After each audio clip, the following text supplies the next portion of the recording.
Oi, oi. Welcome back to the Martinica channel, aka the Flat Earth British think tank. Good to see you. This is live and direct Marticus from Cardiff in Wales. Wales, a beautiful country where we say things like, whose coat is that jacket?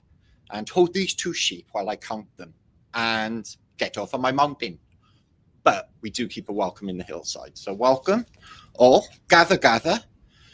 Hail St. Marticus. What is going on with saints? That's what we're going to get into tonight. We're going to dig deeper than ever, actually. We're going to dig six foot down.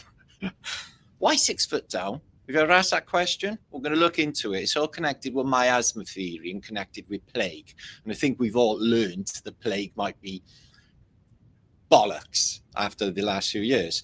So we're going to look into the narratives for that. But really weirdly, right, no matter which way you look at it, right, this post is strange. There's something definitely in this. And well, we'll have a look, okay? There's no two ways about it. This is crazy fucking stuff, right? Religion, churches, and all denominations actually have got a thing about keeping reliquary, which is the remains of their sainted ones. And the higher up the sainted ladder you are, the more reverence it's given. And I've seen so many crazy evidences of, you know, even people thinking they got bits of Jesus Christ's stuff. You know, Vatican certainly say they got a bit of the cross. They say they got nails of the cross. They say they got all sorts of Jesus artifacts. But saints as well. So what is the deal with saints? What is the point of keeping their remains? Well, it's infused with saint stuff, isn't it? That is the whole point. Or is this a science? Because I'm going to show you that all of these antiquated devices, okay, are antiquitech. And I'm thinking there's something more going on. Is it some sort of cryostasis? Is it somebody mentioned kind of dummy earlier in chat, interestingly, cloning? So they're keeping the remains of saints, people who were divine, who could do miracles, etc., apparently, who were touched by God. Sounds too good to it. Touching me. Anyway, so we're going to look into that. We're going to dig deep. That's what we're going to do tonight. And I've got hundreds of juicy images of Tartaria and all beautiful things to keep you going and a few giggles along the way. This is Flat Earth British, bringing the groovy Flaterday vibes, which is fluffy, and wiggly. Just a little bit, a little bit more. So I've been watching boxing all day. I do enjoy boxing. I don't know. Some people don't like it. The woke definitely don't like people banging shit out of one another in the ring. Oh, they do actually. Where'd that come from? That's quite good. Anyway, great to see you all, guys. I'll give you all a few shouts. Let some people gather. 130 of you just showed up. Good to see you all today. Wow, fuck it up. Excuse my language. Edit that out. Beep. We made it this far. Against all odds, we made it this far. Yeah, that was nearly an impossibility. So I think it's a good time for us to rejoice. Yeah, still saying, made it this far. Yay. The fuckers never got us, guys. Yeah, they'll never take me alive. Something else we're going to look into. Are the dead really dead? No, I don't think information can be lost. I don't think the dead are dead as such, or the alive. You know, it's just a phrase in actually legal terms. With the birth certificate, as you probably know, we're dead according to them. So, which may feel like being alive, as I've stated before. Maybe we just got everything in reverse because the whole shit show has in fact been reversed. It's a mirror image of the real thing. To me, this is just personally, okay, just me. I don't think this is the real world. I think this is an illusion, and I don't think people should actually worry about anything in this place, because what would be the actual point if it's an illusion? And that would include death, which is like pissing people off and makes them unhappy. And then when your loved one dies, loved ones die, it's all fucking cry me a river, and then you're all mental for a couple of years. What's the good in that? And everybody got to go through it. What's the good in that? And then, and then you get older, and then it's like, well, I died 100 times in the past. It's a fucking absolute stinking miracle, but I made it this far. I must be on like a divine mission or something, which I think I am anyway, to make it this far. Doing God's work. Holy mission is what we're doing. That's what I think anyway. Yeah, definitely. What is God anyway? If you dig deep and you look into finding God, you find that is inside. So God, is in, the temple of God is within. Jesus states that, doesn't he? And that's where you find God. So, but there is something in this place. Maybe they call it the Holy Spirit. I don't know really, but I think it is external from me. Another powerful force. Well, I've always thought that from the earliest point, Nick, that there was definitely something mission-like about my life, because I've done a lot, and I've just had the craziest life. People who know me can't even follow in my life, because it is just, well, it is chaotic, but that's part of it actually. Just the way things have to roll. It's more fun. So yeah, we're going to look into why the dead are buried 6 foot down. We're going to look into some of the alchemical mort, as you know, mortage. I think I got something happening on my TV behind my screen. Mortage or mortgage, which you're never going to pay anyway. But I do think this place is a mirror reverse of what it really is. And I think that it is our imaginations and our dreams. What goes on when we're sleeping is a big part of this. When we shut down the system, it was just robots. We just shut down, reboot. And then you get a new information data download. And then you wake up and remember who you are again. It's completely robot. Just bioorganic robot. There's just no doubt about it. This is what I'm thinking. It's just words, isn't it? But I definitely think that's the case. So we'll look into miasma theory as well, because I definitely think that, if somebody was to ask me, where's all this illness come from, and all of these, miasmic snotty noses and colds and all of that. Well, I think it is environmental shock, but I think there is an element of bad air. A lot of it comes in from Siberia, sort of minging. Permafrost poisons the air every single year, but people overlook that. And there are sort of effects from that as well. But I definitely think it's all to do with bad air, and environmental stress and situations. If you can rise above all of that, I guess nothing will happen. It was the funniest thing. I never really got ill for 20 odd years. Maybe it was the drugs, but I never actually got ill for like 20 years. And I never questioning myself, thinking, it's fucking weird this. I know I didn't get a snotty nose or anything ever until 2019, just before Christmas. You remember that? Just before it went into 2020. And then I got this stinker of a flu, and I'm like, my God, I haven't had one of them since the 1970s in my stinky multi-bedroom.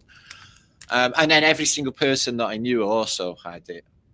Yeah, so it was like instantly I was in the realm of, wow, they spiked the fucking water, man.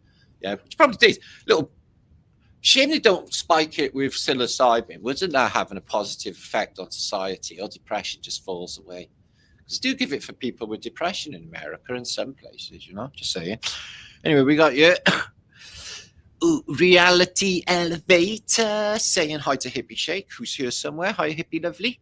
I think runny nose, colds, etc. is the body's natural exactly. And after you have the flu, you feel fucking groovy. You get sweated all that shit out, and you literally feel rebooted, brand new. I remember feeling how groovy I felt after some of these bouts. So bad diet. Well, I don't know about that, Ben, because I spent years, like I said, just not eating, like probably because of the amphetamines. But no, I spent years not sleeping, not eating, living like shit, really. I lived on pie and chips, and I lived on bags of cheese and onion fucking crisps. That was my diet, okay, for donkey's years. And like I said, never got ill. I always looked healthy as fuck. I really, really do think it's just about a state of mind. I really do. And I think there's a lot to be said for food. I think people are overeating, and hunger can be, mistaken for something like I need food. Like munchies is not hunger. And then when you got that rumbling in the stomach, well, some people say that's enzymes being released, the enzymes that cause anti-aging and detoxing effects, the stomach rumbling. It's the body doing it. But I really do think it is a state of mind, and water as well. Now, I've been criticised somewhat in the past for my lack of enthusiasm about drinking water. Now, I drink a nice cup of tea here, Tetley, and I drink coffee, and I drink some fruit juices. Okay, I don't drink soda unless it's a Coca-Cola in a bottle now and again for a treat, but not really that much. But water itself, no, man, I don't even like it. I don't like it. And everyone who drinks water dies. Have you noticed? It's like everyone. Water everywhere, but none to spare. I wonder why the sea's water is salty anyway, and the lakes, like the Great Lakes, for example, are not. Or the Caspian Sea. It's a curious phenomena, that is. I wonder if it's linked in with tides, because I noticed when I was in the Mediterranean, they were such a large body of water, like an ocean, really, or an inland lake. They had no tide. So much for the fucking moon pool. Anyway, I was looking into earlier, just a footnote before we get kicking off, into cruise missiles. I thought it was curious that they kept a distance from the Earth. And then when I looked into it, it's like, oh yeah, their guidance system demands a Coriolis topography chart, so they know to turn with the curvature of Earth. I was like, yeah, of course they fucking do. Whatever. So retarded. Anyway, that's just me. That's what I look into in my spare time. What's your skinhead?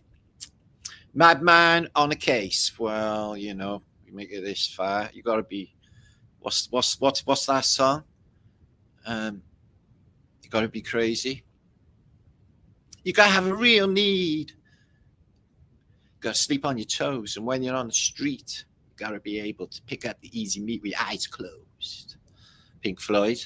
Always good to... You're simply the best. That's what I was watching earlier, the Nigel, Ben, and... fuck me, can't even remember his name. Eubanks fight. Their sons. It was a bit legendary. It was a bit like Apollo Creed. Really, really enjoyed that. So, Valvis, good to see you, my friend. Water dehydrates. It does dehydrate you. I've noticed that. But I wouldn't drink the water out of my tap. As soon as you turn on the tap, and friends have noticed as well, you get this smell of chlorine. But some people say they just banged it in the water this year because the pollutants in the water caused by sewerage or whatever, or the hot summer causes molds and algae and stuff.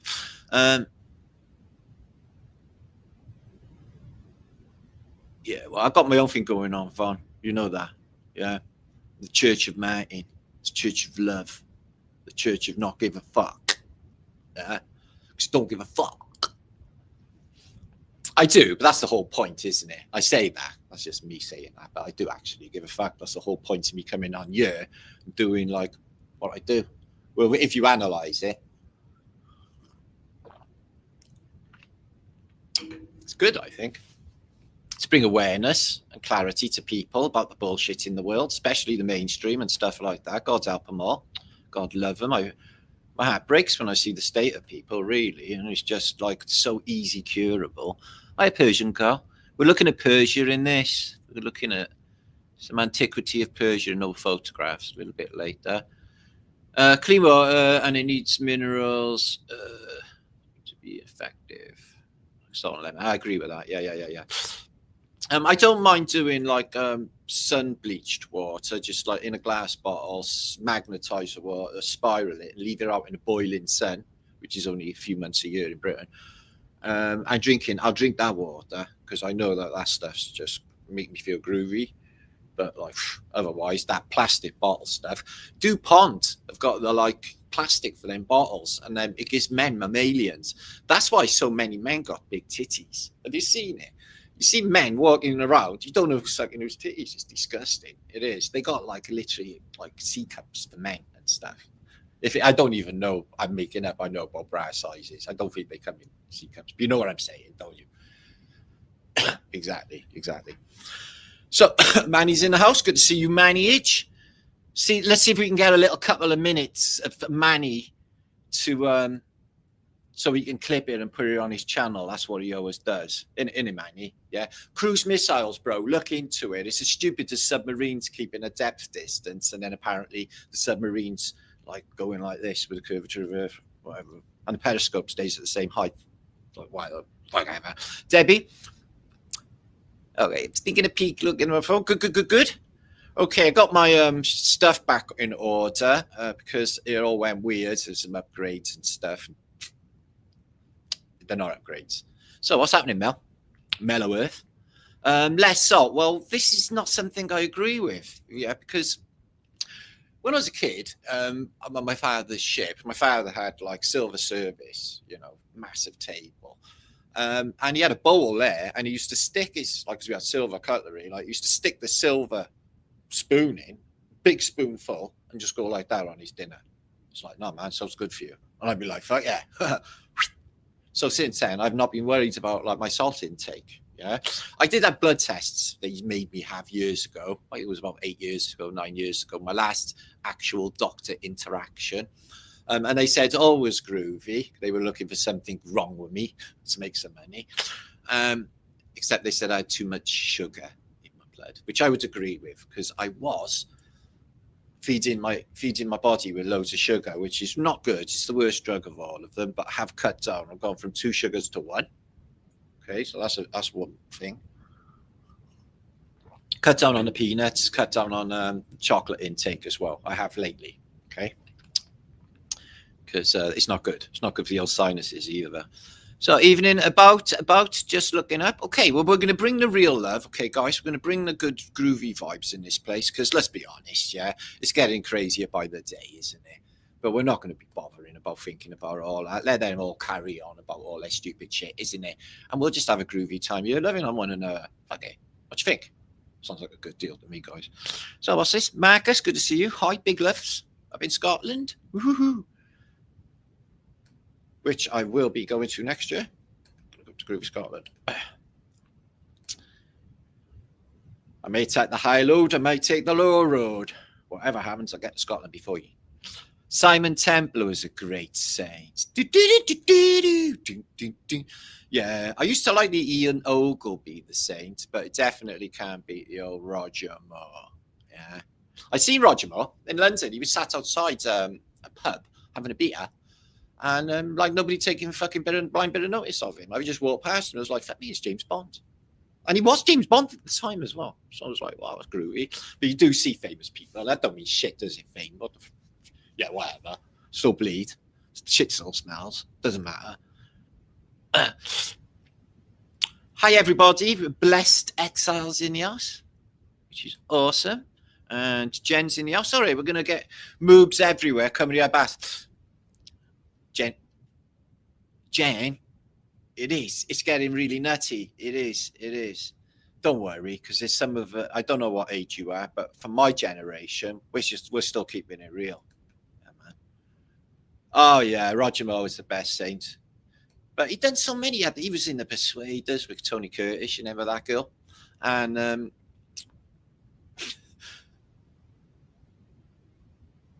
God. Anyway. Yeah, I try not to swear. It's a new thing, right? I'm trying not to swear. I don't even know how to do it. I've been trying for like literally 10 years on YouTube. When I do my little videos on my own and I'm like getting in the zone, yeah, I can like literally filter my words before they come out of my mouth. Yeah. Weirdly, when it's a live audience. No, yeah, dry roasted peanuts. I got told they feed the mold, which is no longer an issue, actually. I'm demolded. My sinuses have improved drastically. And I just been on a cleaning frenzy like every day. I'm like Howard fucking Hughes, yeah. So yeah, got that down. You got to, haven't you? Because winter months is brutal in Britain. Oh my God, it went really freezing as well. Not that I know. Oh, what's that? Sodium, potassium, and manganese. Well, I've got some.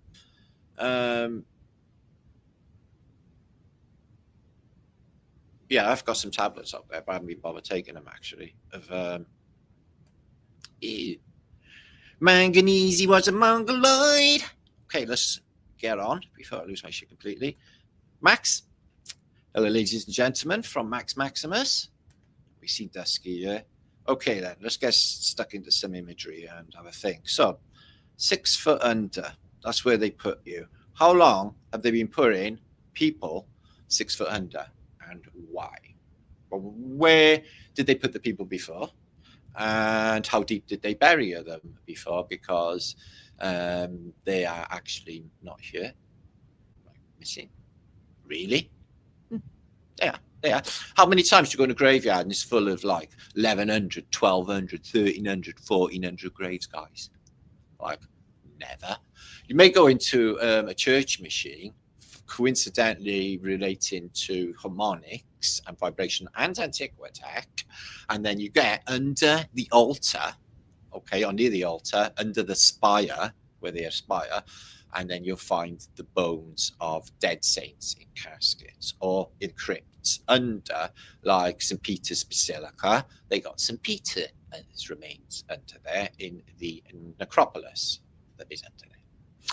And in Llandaff Cathedral, they have the remains of many saints, but interesting of all to me personally is the remains of Saint Tyler, because I think I know who that actually is. And his remains lie in Llandaff Cathedral. So there is Westminster Cathedral, has old kings. You've got Elizabeth I, and she was a king.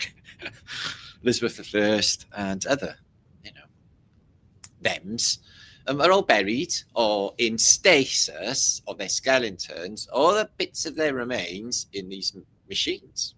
Interestingly, graveyards don't exist in the past. Okay, you get up to like late 1700s, then you can start seeing a few graves, but in the engravings of churches. But even the churches that were built in the 1700s, like I've showed on previous video, do not have any graves in them. So we're going to look into the strange worlds of mort cages as well. If you haven't learned about this, I've witnessed quite a few of these in my time. I do like a little shifty through a graveyard when I visit a town, because it's so peaceful, isn't it? It's the dead centre of town too, and nobody really bothers you, do they? So if you're not aware, your birth certificate declares you're dead already. From the cradle to the grave, people are being robbed of their birthright by their own governments. I think it goes a little bit deeper than just blaming governments, but this is infinitely deep. Let's go through a few images of gravestones. You can see these half buried turf, and this is an old graveyard that was in Cardiff, where I live. Near Splot, and they just literally just ripped up all of the gravestones, covered it over with grass, put a playing field there so the dead don't matter after 100 years. Because I noticed when I purchased my wife's grave, it was only valid for 100 years. Apparently, I got a spot or a place in that grave, but I really just don't fancy being buried next to her in case she goes on and me for eternity. Where is that? I'm sure she wouldn't. But you never know. You can't take chances. Some more cages. There's one up in the north of England. I think it's near Chesterfield. There's a vampire cage. It's literally a cage. They said there's a local vampire in there, so they put a cage over. But these more cages, they say they were put down because in case the dead rose up, they had bells that they could ring, because apparently morticians in the past, well, let's just say it's not precise science. Yeah. If you don't froth off steam up the mirror, you're going under. 6 foot down. So we've got 3 graves next to one another. That's 666. No, I know that's nothing, but just saying. So why 6 foot down? Well, there was a new law deemed, or new legislation in the year of our Lord, 1665 in London, the year before the fateful Great Fire of London, which put an end to the plague. And the reason that they said that they were burying people 6 foot down was that dogs or animals would dig up the remains of said dead person and take it off their rotting, plagued carcasses off into the street. Well, I can't remember the last time I ever seen a dog trying to dig up a grave, like ever. So I don't think that's a thing, but maybe. So 3 foot down wouldn't crack it, apparently, because the miasmic gases. Now, apparently, these gases that seep off of humans, farting and other gases, bad breath, halitosis, and rotting flesh, so pongs a bit, seeps through the earth, and it causes miasmic gases. And miasmic gases were attributed to bad air and disease and illness in the past. So they were putting it down to it's all the minging dead that are doing it. Think about that for a second. It's the minging dead that are doing it. I think they've been caught in the act, is what I think. Mort cages is a definite giveaway. Why would you put a mort cage? Do they just bury them with all their wealth so nobody robs it? Well, that's bullshit. You just dig in sideways, don't you? So it is apparently to keep the person that is in there in there. Very, very strange. That's a beautiful little church. This one is in the Isle of Wight. Douglas, the Isle of Man, excuse me, which is an interesting little place, an island in the Irish Sea, which I've never been to, but I have seen. So this one's got a J. Somebody sent me some info about date changes in the week. Moses Van Kampen. Oh, what was that? Aged 92. I noticed Dick Van Dyke is 100. And he's still still kicking around. He's Dick Van Dyke, chim chimney, chim chim chiroo, like in Diagnosis Murder. He's all right. We like a bit of Dick Van Dyke. Plus, he's got a really weird, interesting name, hasn't he? Dick Van. Anyway, did I snort then? Excuse me. So the church are double nuts, as we're going to notice in a minute, right? So they put a lot of iconography, sigil symbols like skull and crossbones or some weird denomination and crosses and stuff on the tops of these. So if I lift that stone up over there, there's just going to be like a skeleton in there, is there?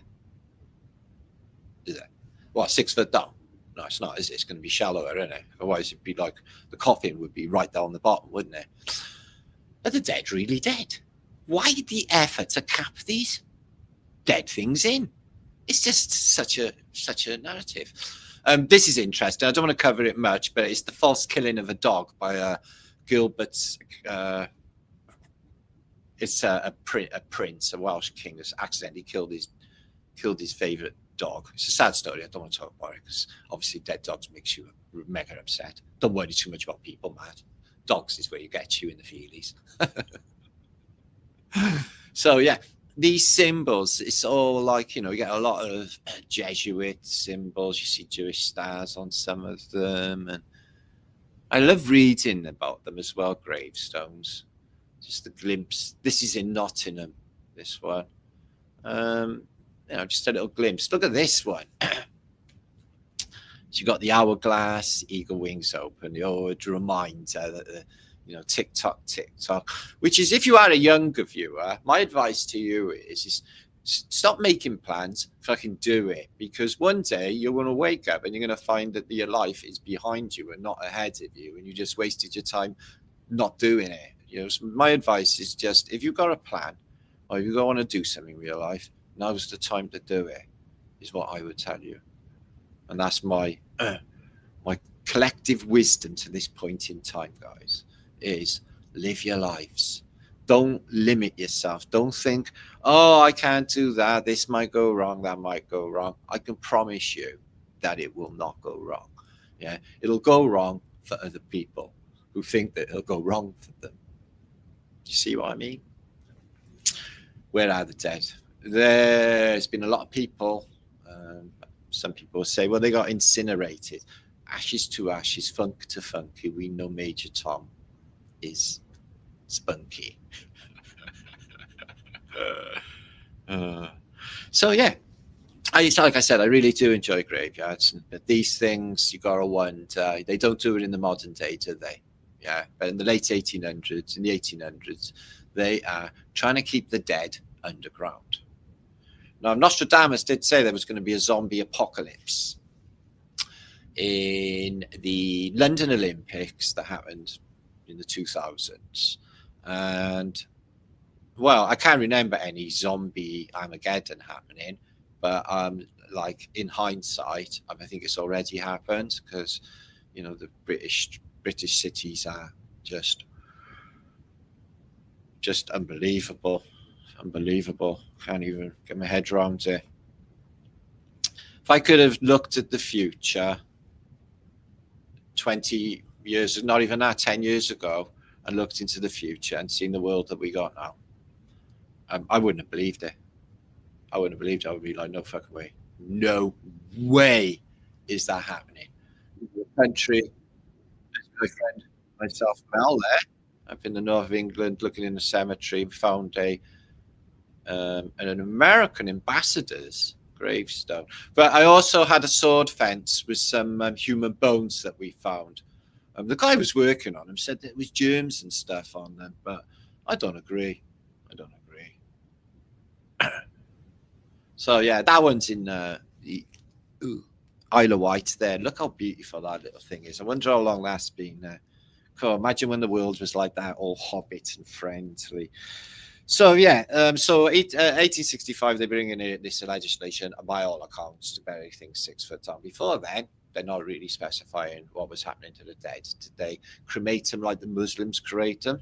Well, I'm not sure that's the case. What about the Sikhs and the Hindus? They cremate their dead. But they also do this practice, what we're going to look into now, of, look at that, all buried stones.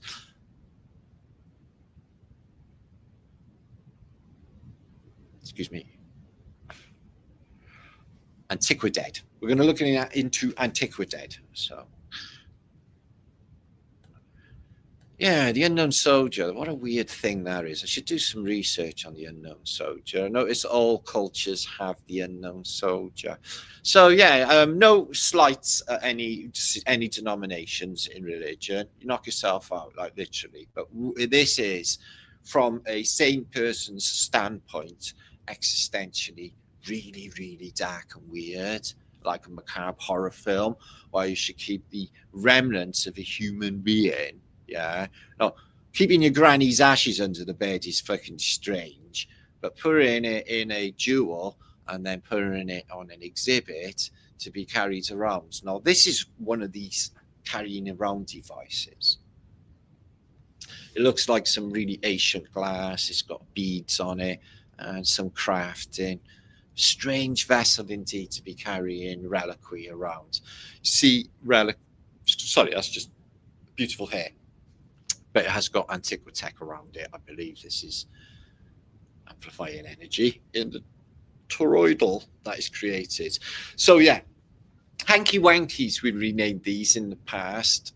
They are really strange, and you see them all over Christendom, where you go into a basilica, and they are basically presenting, and these gotta be not costume jewelry. These have to be real jewels, surely, to go to this effort to keep in the skelly. And look at the teeth on that. Bloody lovely. The skeleton got turkey teeth. You say, pump up the jam. I got to watch, man. I had literally a copyright last week because AI identified my thumbnail. There was a sphinx on there, which is a cryptid animal, a female sphinx, without a top on. So it's like, not allowed by AI, which is, I'm not going to talk about it. So yeah, it's really pretty, isn't it, that they do this with dead bodies? I can't see them doing. Listen, I I don't want to, after, like, you know, my demise in this place in the future, way off. Okay, that would be weird if people had like bits of Martin hair. Yeah, I don't think that's going to happen. No, I've got a cult going on though, have I? So there you go. So yeah, this cult's really strange. So they keep dead saints. This, like, I think is a bit of brain matter. You got a bit of brain matter. So ideas for what is going on. Well, I instantly thought about reanimation. Maybe they just had a technology, they're thinking, in the future that will be rolled out, where you just have the DNA, you know, like Adolf Hitler's DNA or Jesus's DNA, and you know, you flip a coin to which one you're gonna reanimate. But yeah, but maybe that is the thing. So there's something specific going on with these saints, right? So what makes you a saint? Well, in the modern day, it don't mean shit. It means nothing. You know, you're gonna get Mother Teresa being a saint. So, like, basically sex traffickers are saints in the modern day. I don't know what was going on in the past. Maybe that was the whole point. I don't know. But the story is the saints, and I've seen some evidence in a church in Newark in Nottinghamshire, where they had removed the saints from the church in the English Civil War and put them in a plot outside. So they wouldn't let them in the church anymore, the remains of these saints. And I was thinking at that time, so when Antiquitech comes online, they don't reanimate these possibly Tartarian beings. Think about it. I think there's something specific going on. Look at this one. Looks like a robot hand. Look like my $6 million man. I had another kid. Looks like a thing. So yeah, Mort is a really strange thing that they do this with saints, and they revere them, and they carry them around in their villages, and everyone starts crying and bawling. And they have real big reliquary cases. Look at this golden Phoenician reliquary case with the Cherubinuskis, an anchor, which is a cross. The cross is an anchor, the top of an anchor. I can't remember. I think this is Saint Cecilia. She's breaking my heart. They chopped her foot off, and there's a bit of her remains there. But all of it really looks like some sort of technology to me. Personally, this saint here, they put the ISIS thing, the Jesuit symbol over her face on a mask. But very, very macabre, very weird that the church should be making such effort to keep old saints. So that's pretty. A lot of Phoenician stuff going on, but the jewels as well. We've long discussed that some crystals and jewels have power and energy, and placed in the right order, generate usable energy. And I think that's what's going on with the orgon energy. We've putting it all around these deadites. And also macabre, we've seen this in, they got a catacomb, I could show you an example, but I won't, of the Vatican, where they do these crazy chandeliers, also in Milan, with the remains of the dead. Now, treating the bones as well is a strange thing, because there's some technology to that as well. Old dead warriors as well. I think, if I'm not mistaken, in the Yale's Skull and Crossbones 322 lodge, they keep a skull of Geronimo on the table, the famous Native American Geronimo. Why is that? Was he one of these people with magical powers, the Tartarians? They're revered because they could do miracles, because they have magical powers. And they said that was because they were touched by God, and they were divine, and they were beautiful, and they were probably unconditional love beings, yeah? And then they only killed bad people, She's got one of these reliquary things as well. So I'm not sure if that is the ashes. Ashes is a strange thing as well. There's Hairy Mary. We've done loads of posts on Hairy Mary, haven't we? And horny guys as well, or horny girls. Do you think that was real? I had to say, I've seen a lot of evidence for horns growing out of. I think there is a good possibility as well, from what I've been looking into all these years. The Phoenicians are blind. I'm thinking they're blind. Don't ask me why. I just got that sneaking suspicion that they use echolocation. Yeah, look at these jugheads, Phoenicians. It's got a nice set of jugs.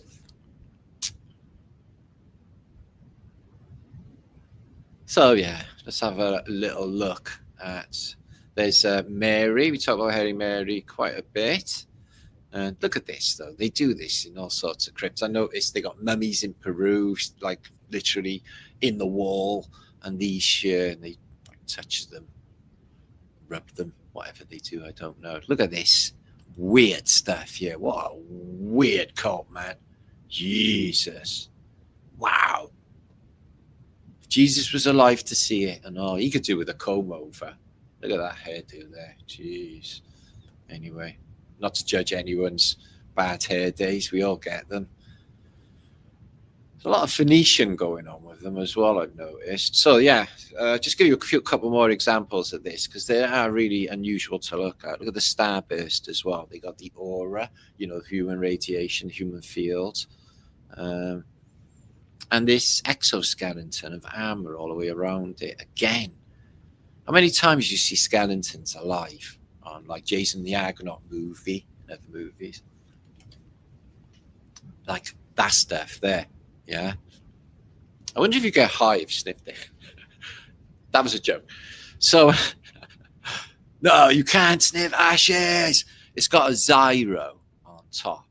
Okay, that's literally a scientific designation. We've already talked about this Zyro on my series, Great Secret Never Told. It's on and off, as everything is when you get down to the fundamentals of everything. But they're keeping it.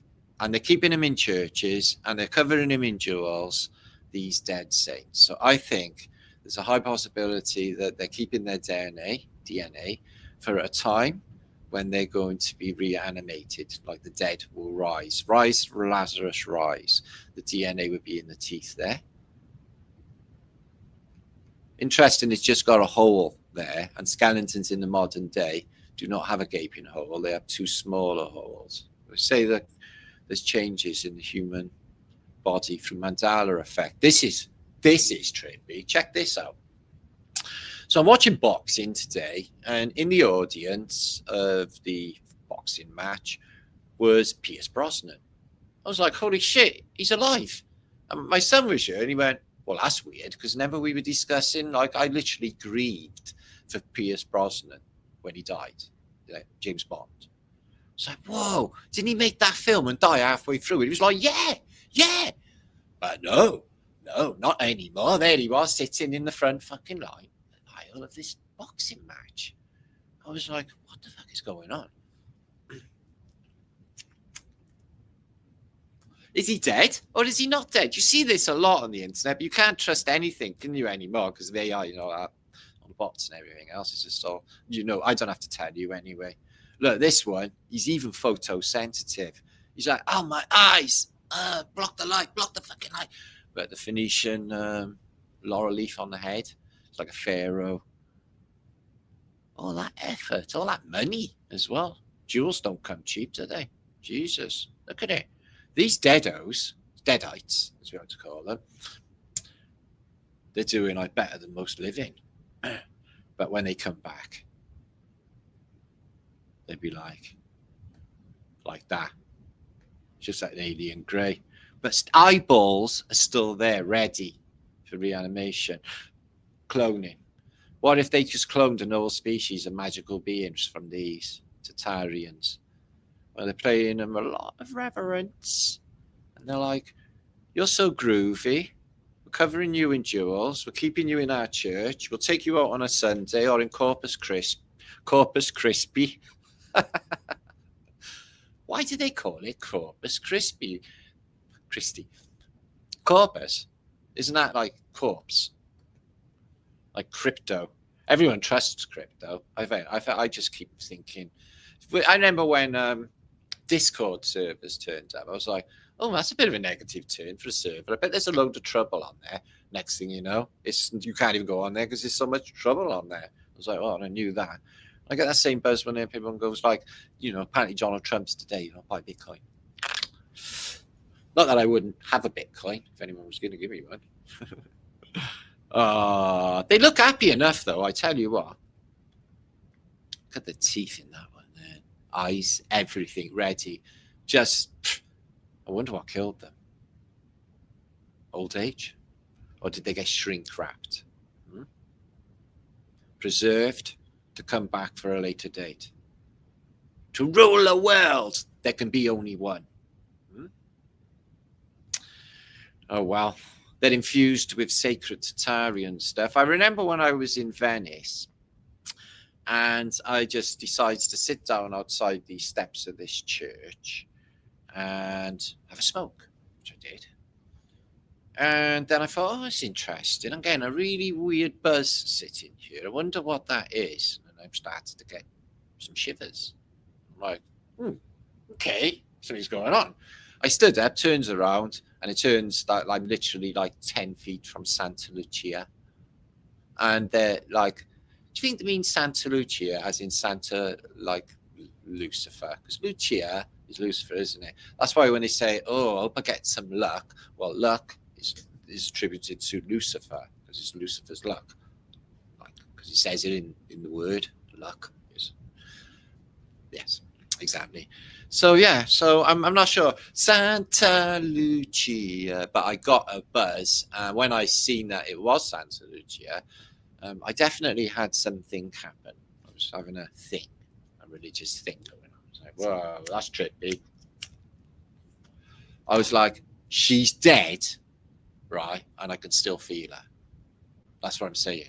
So the essence of these saint stuff is you can feel it from outside on the steps and further as well. And the church people definitely know that. And they're preserving reliquary at all costs.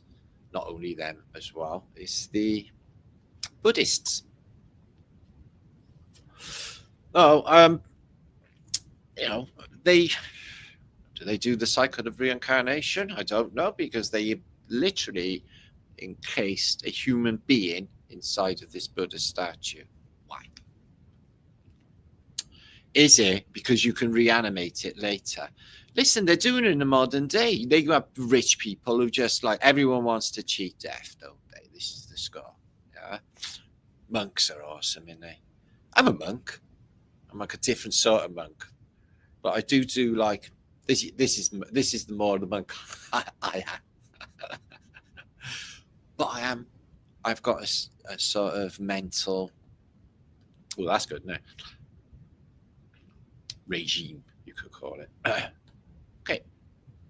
Let's have a look at a few of these images. That was a really good film. That Dracula film, Bram Stoker's Dracula, that was a really cracking film, that was. So vampires, do we think they're a real thing? Is that what's the score with these Hollywood actors? Because everybody knows Hollywood's crashed and burnt, haven't it? And like these Epstein files, if they are real, I think it's all a psyop. I don't believe any of it. I didn't even hear about that guy until like COVID came along. And who gives a shit? Just shit out of nowhere. And but it got people thinking, and the distraction and all of that. Trump, shut up, piggy, when she brought it up and everything else. It's just all psyop. It's all part of the world stage, as we know.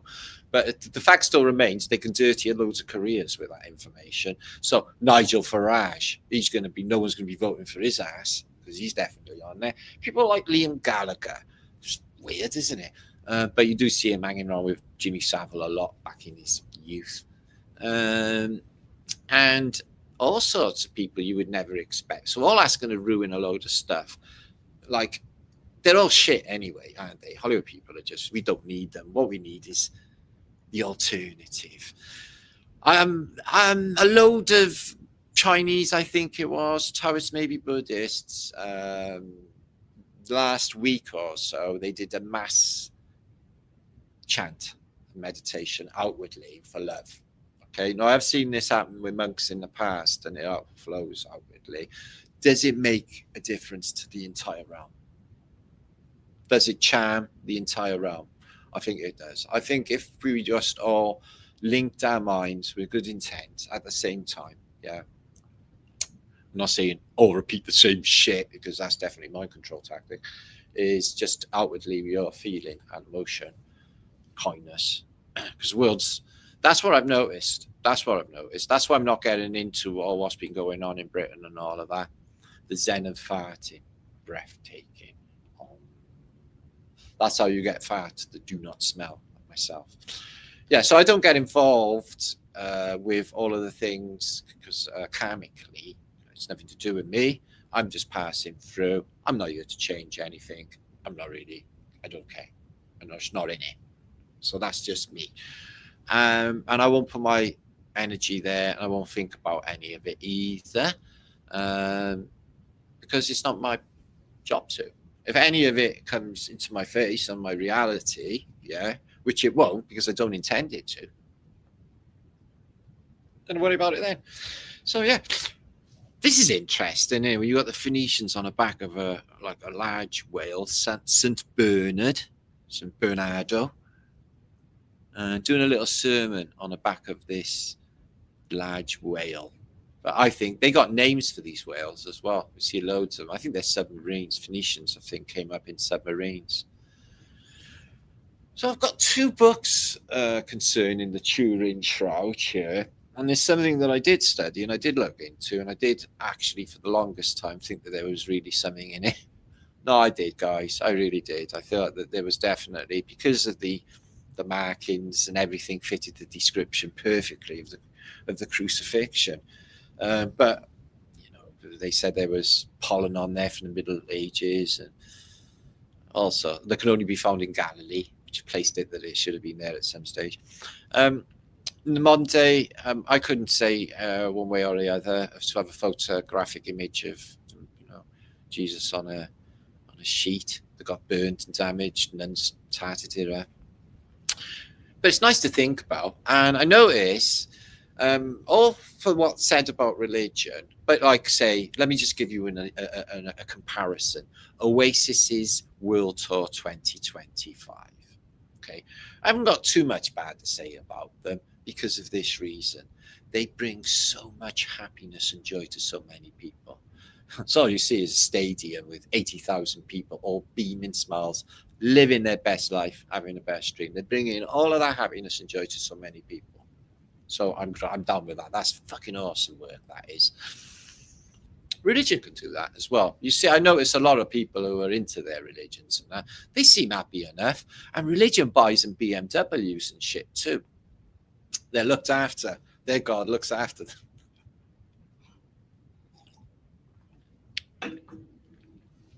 I lost myself trying to please everyone else. Now I'm losing everyone while I'm finding myself. And then you're alone, aren't you? Alone with your thoughts. Yeah.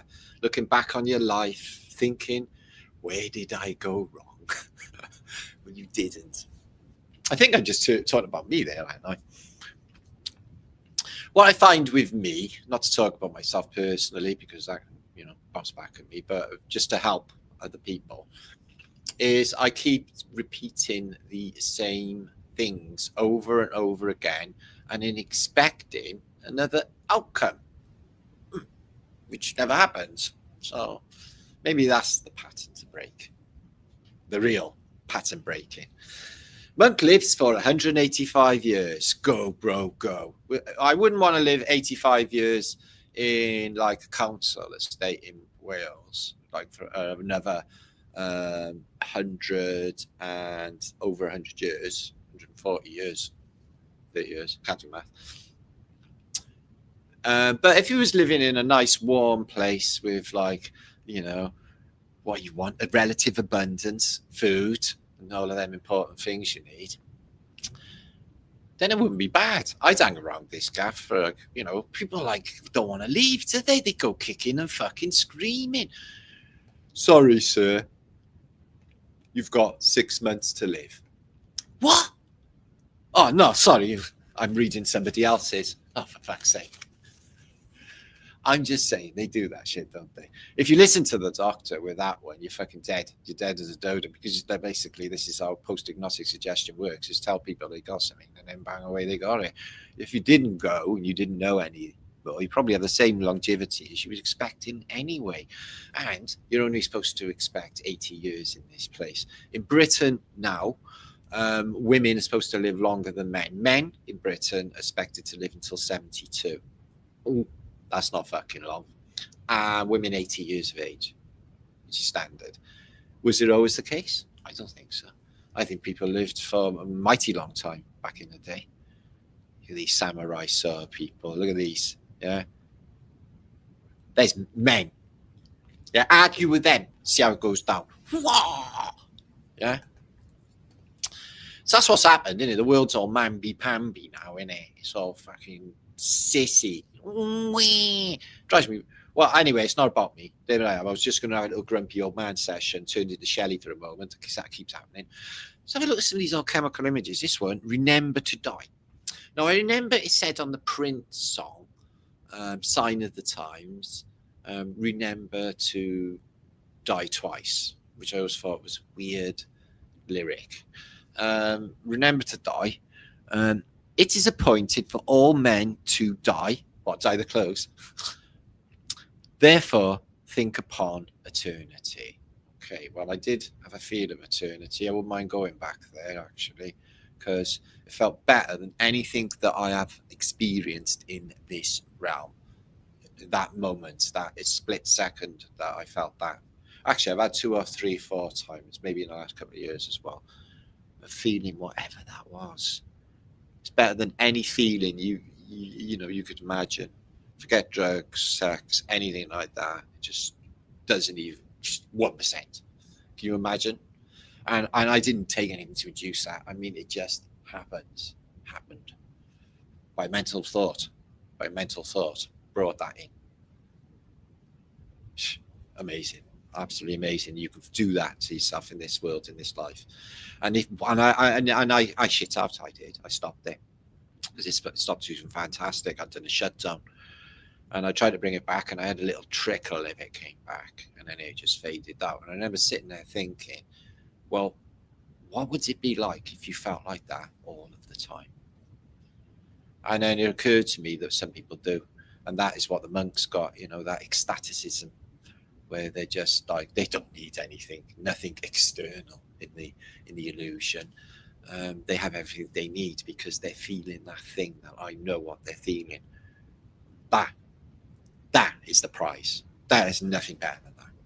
I can promise you, that is the prize, is to be able to exist in a place and feel bliss, feel charmed in this place. So let's have a look. Morty.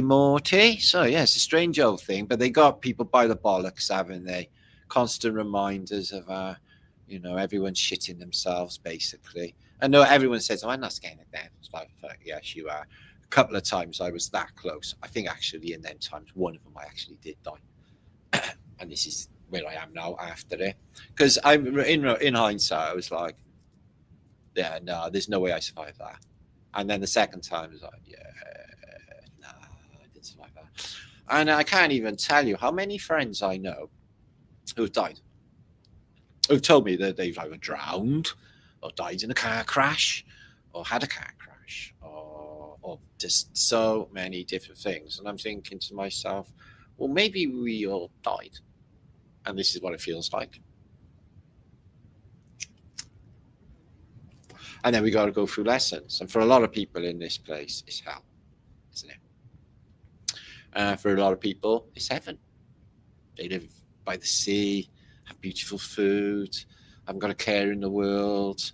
For other people, all of their daily routine is survival.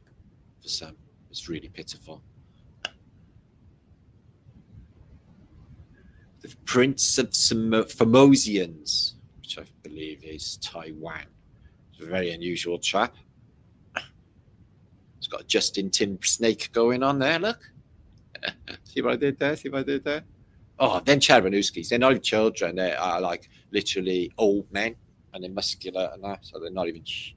So the apocalypse, which means the unveiling in Greek, as I'm sure many of you know, which is what's happening now. It's when the veil lifts and we see the illusion. I'm not sure if it's going to go 13th floor on us, guys, but there's definitely a matrices that is here. This matrix is here. I see it often enough. The apocalypse is here and now.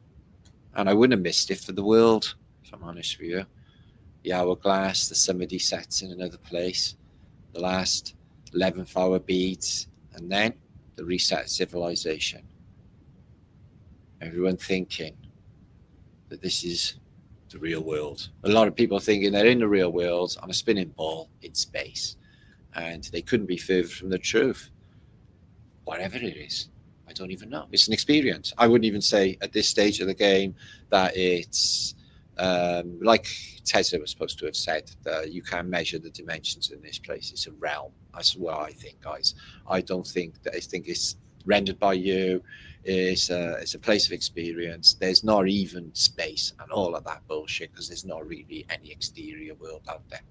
It's all bullshit. It's an illusion. That's the way I see it.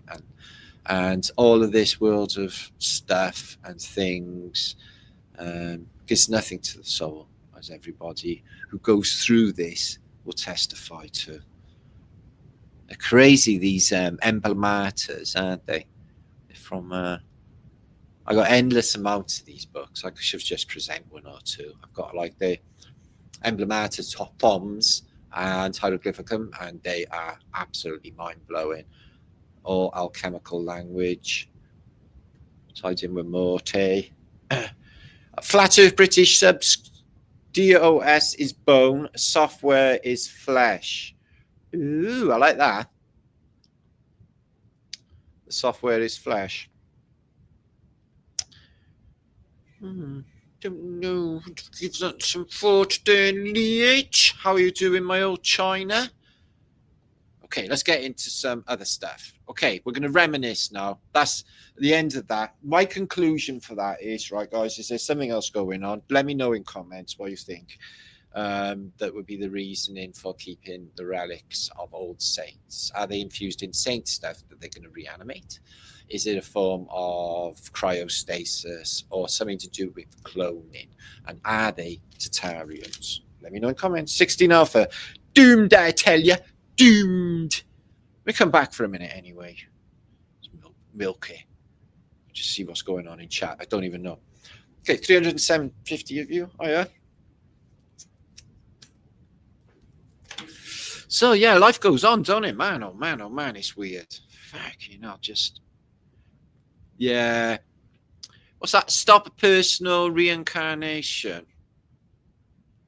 Yeah, soul traps, bollocks. They keep telling... I've noticed as well that if you tell people something, they just think it's true. I've seen just words on the internet, and then people are like, it's like, well, don't you need any evidence? It's like words. Just like anybody, just bang words on and makes it...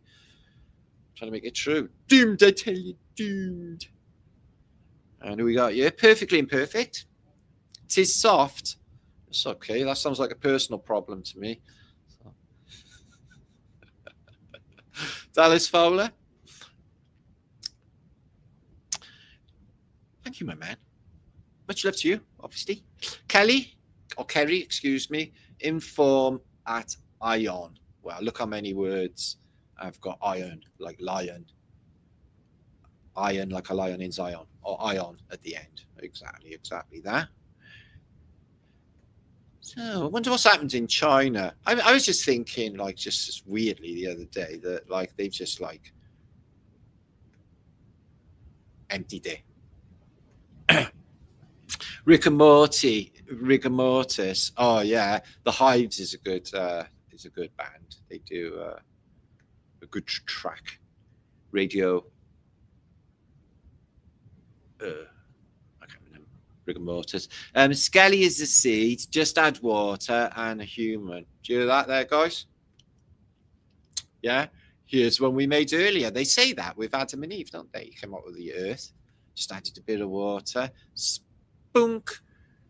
Not spunk. Spunk. That's the sound of you springing out of like a seed to tree. Which is what we should be doing in the truth movement. Planting seeds. Yeah. It's all bollocks. Seeds. Yeah.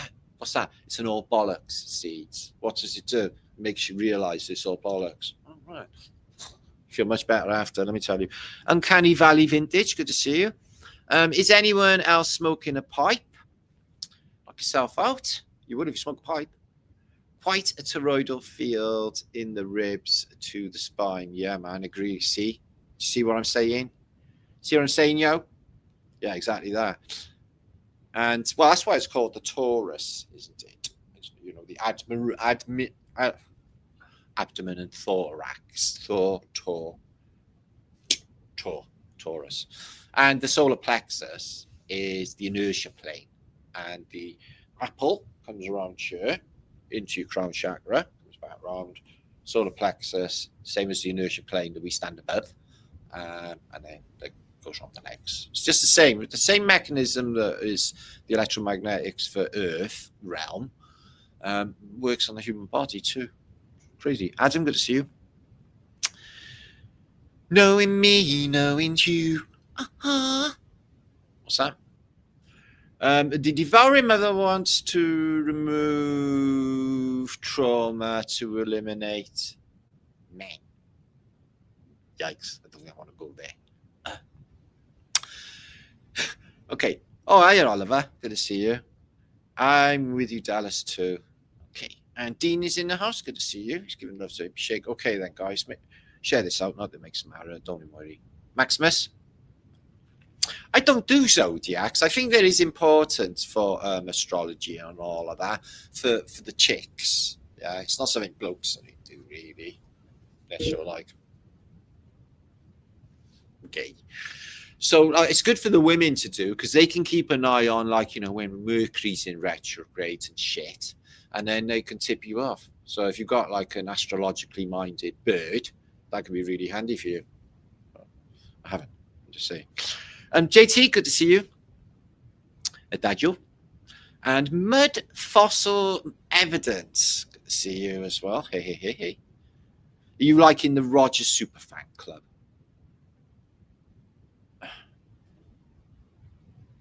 Yeah, I know. Well, it's whatever. I'm not. I used to read my stars, and I'd be like, "Oh, fucking hell, brilliant! I'm going to have some good luck today." Some luck again. That's Lucifer, isn't it? Oh, it's brilliant. It says, "Oh, like I'm going to meet beautiful, big-breasted redhead at the cigarette counter." And then it don't happen, and you like scrunch up your newspaper and go, "You fucking liar!" What's that? If any of the enlightened folks in this chat could tell us how to change stones into bread without the middleman, that would be great. Thanks. Stones into bread. Stones into bread. Do you mean like the pop group, the Rolling Stones, and make them into bread, like the pop group? That would be weird. Change all the people around. All right. Well, I'll contemplate that. Let's get back into the images because life just gets so strange otherwise, guys.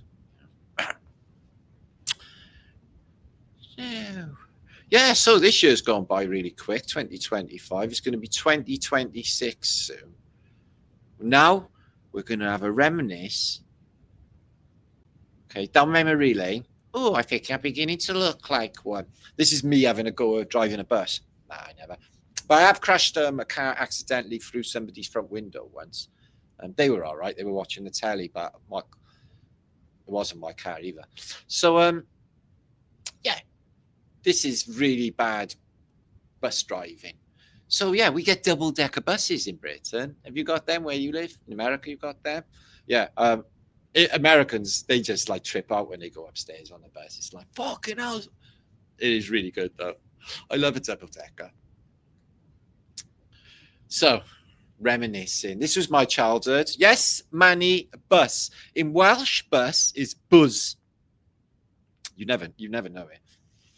So yeah, this is what I had when I was a kid, is a smaller version of this steel bath or galvanized bath in front of a coal fire, and my mother would fill it up with kettles that she would heat on the gas out the kitchen. So boiling hot, boiling hot, boiling hot, boiling hot, freezing cold, freezing cold, freezing cold, boiling hot, boiling hot, boiling hot. So all of this obviously happened while you're in there. I'm not saying she poured boiling water over me. Obviously, that would be child cruelty, but into the water itself. Basically, you were like, it was horrible. It was icy cold and boiling hot all at the same time. A bit like space. Not allowed. See this? This is what we used to do. We used to have good old dinners. Oh, but obviously not as British as that in Wales, a bit more Walesy going on. But yeah, we used to have things called the Jubilee, and everyone would get pissed off their ass and sing Knees Up Mother Brown. Don't get silly, show with your knees up Mother Brown. This is London, yeah, back in the day. See this, yeah? Do you know what these are? These are flags of Great Britain, okay? Not allowed in the modern day. Oh no, you get your head kicked in by the police. Check this out. Or maybe not your head kicked in, but you will get, there's a little Welsh flag, the Scottish and the English all together, all cutchy, look, because we're British Isles. And we used to cover our house with Jubilee stuff. Now, I'm telling you, my street where I lived, Parker Place, we were in the Echo. We were in the Echo for one of the best street parties in the area. Other people were coming from other streets. Man, it was amazing. It was in the punk days. I think Sex Pistols were number one with God Save the Queen. Fascist regime. This is not, I've seen, right, so it says this is in Yorkshire, okay, by Leeds it is. They're saying this is the oldest chip shop in the world. Well, I was in a chip shop in Birmingham that said it was the oldest chip shop in the world. So which fucking is it? How many oldest chip shop in the world are there?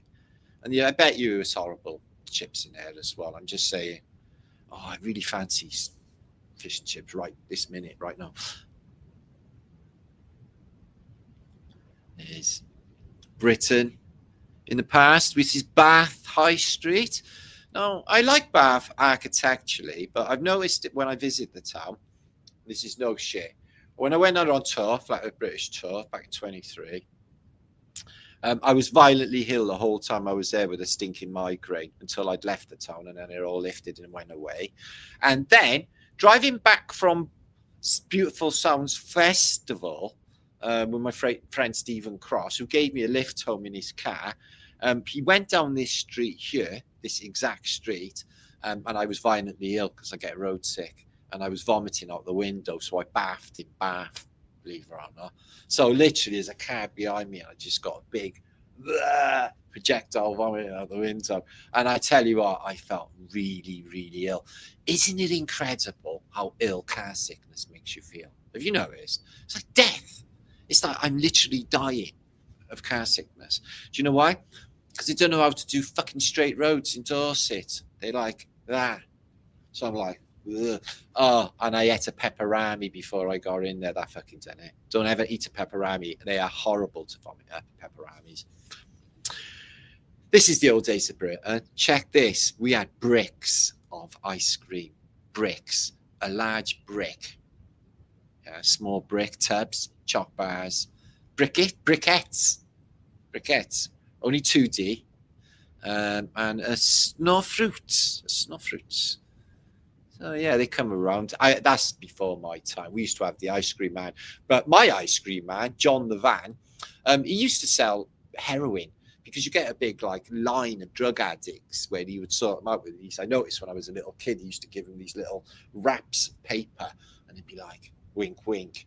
So, but he'd give you ice cream as well. You get cigarettes, drugs, everything off of our ice cream van when I was a kid. It's awesome. Not the heroin bit is obviously not awesome, but the heroin addicts in the street, umpteen of them, they were happy every time John the Van come round with his little happy bell.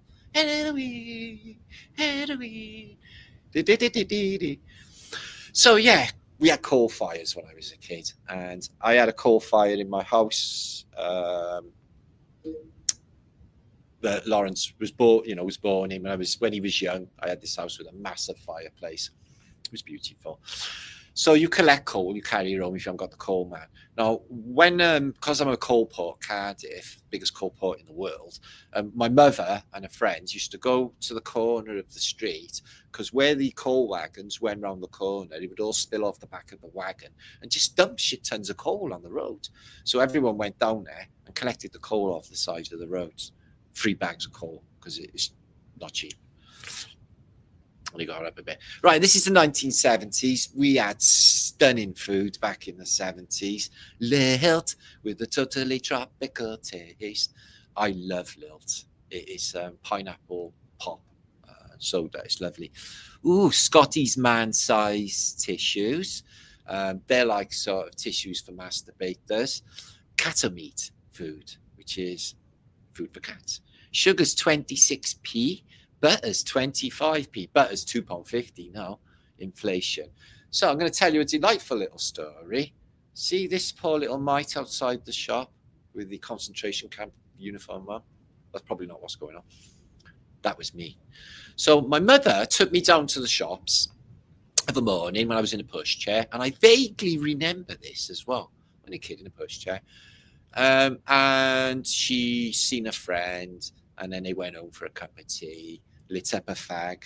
Oh, how's it going, Kat? Oh, it's all right, love. Where's Martin? Oh, fucking hell, she went. I've left him outside the shops. My mother literally completely forgot about me and left me outside the shops for probably like half an hour. And I remember sitting there thinking, fuck me, I hope a dog don't eat me or something. Oh, fuck me, am I safe? Probably not. Where's my mother? Oh, it doesn't matter. It's annoying anyway. So, yeah. Happy little tale of my mother going home and forgetting me. School dinners. I don't know. I got a fondness for them. Think about them mashed potato ball things we had. They had these scoops, mashed potato, instant mash. But it wasn't. It was proper potato mash. No fucking salt involved in anything to do with school dinners. Yeah. So that mash, oh, it was lovely. The beans were always a bit watery. They used to do a beautiful curry in my school with little raisins in it. Oh, I'd kill for that. It's beautiful, that was. Shit bricks. So they were Rice Krispie bricks, which I used to make for Marks and Spencer's in a bakery once. I literally operated the shit brick machine. It was wonderful. I burnt my mouth on that. Once when I was working in Tesco's, I was working in the bakery, and basically I worked cleaning the machines. I was a cleaner, 12 hours a day, but bloody good money. Anyway, so they had a machine for putting jam in donuts. So you shove a donut in there, yeah, and it squirts this red stuff into its hole, okay? So I was like, squirting, jam in the donuts, isn't it? Which is called jelly. Jelly in the donuts, strawberry jelly. Anyway, so at the end of the shift, I decided I bet that tastes absolutely fantastic.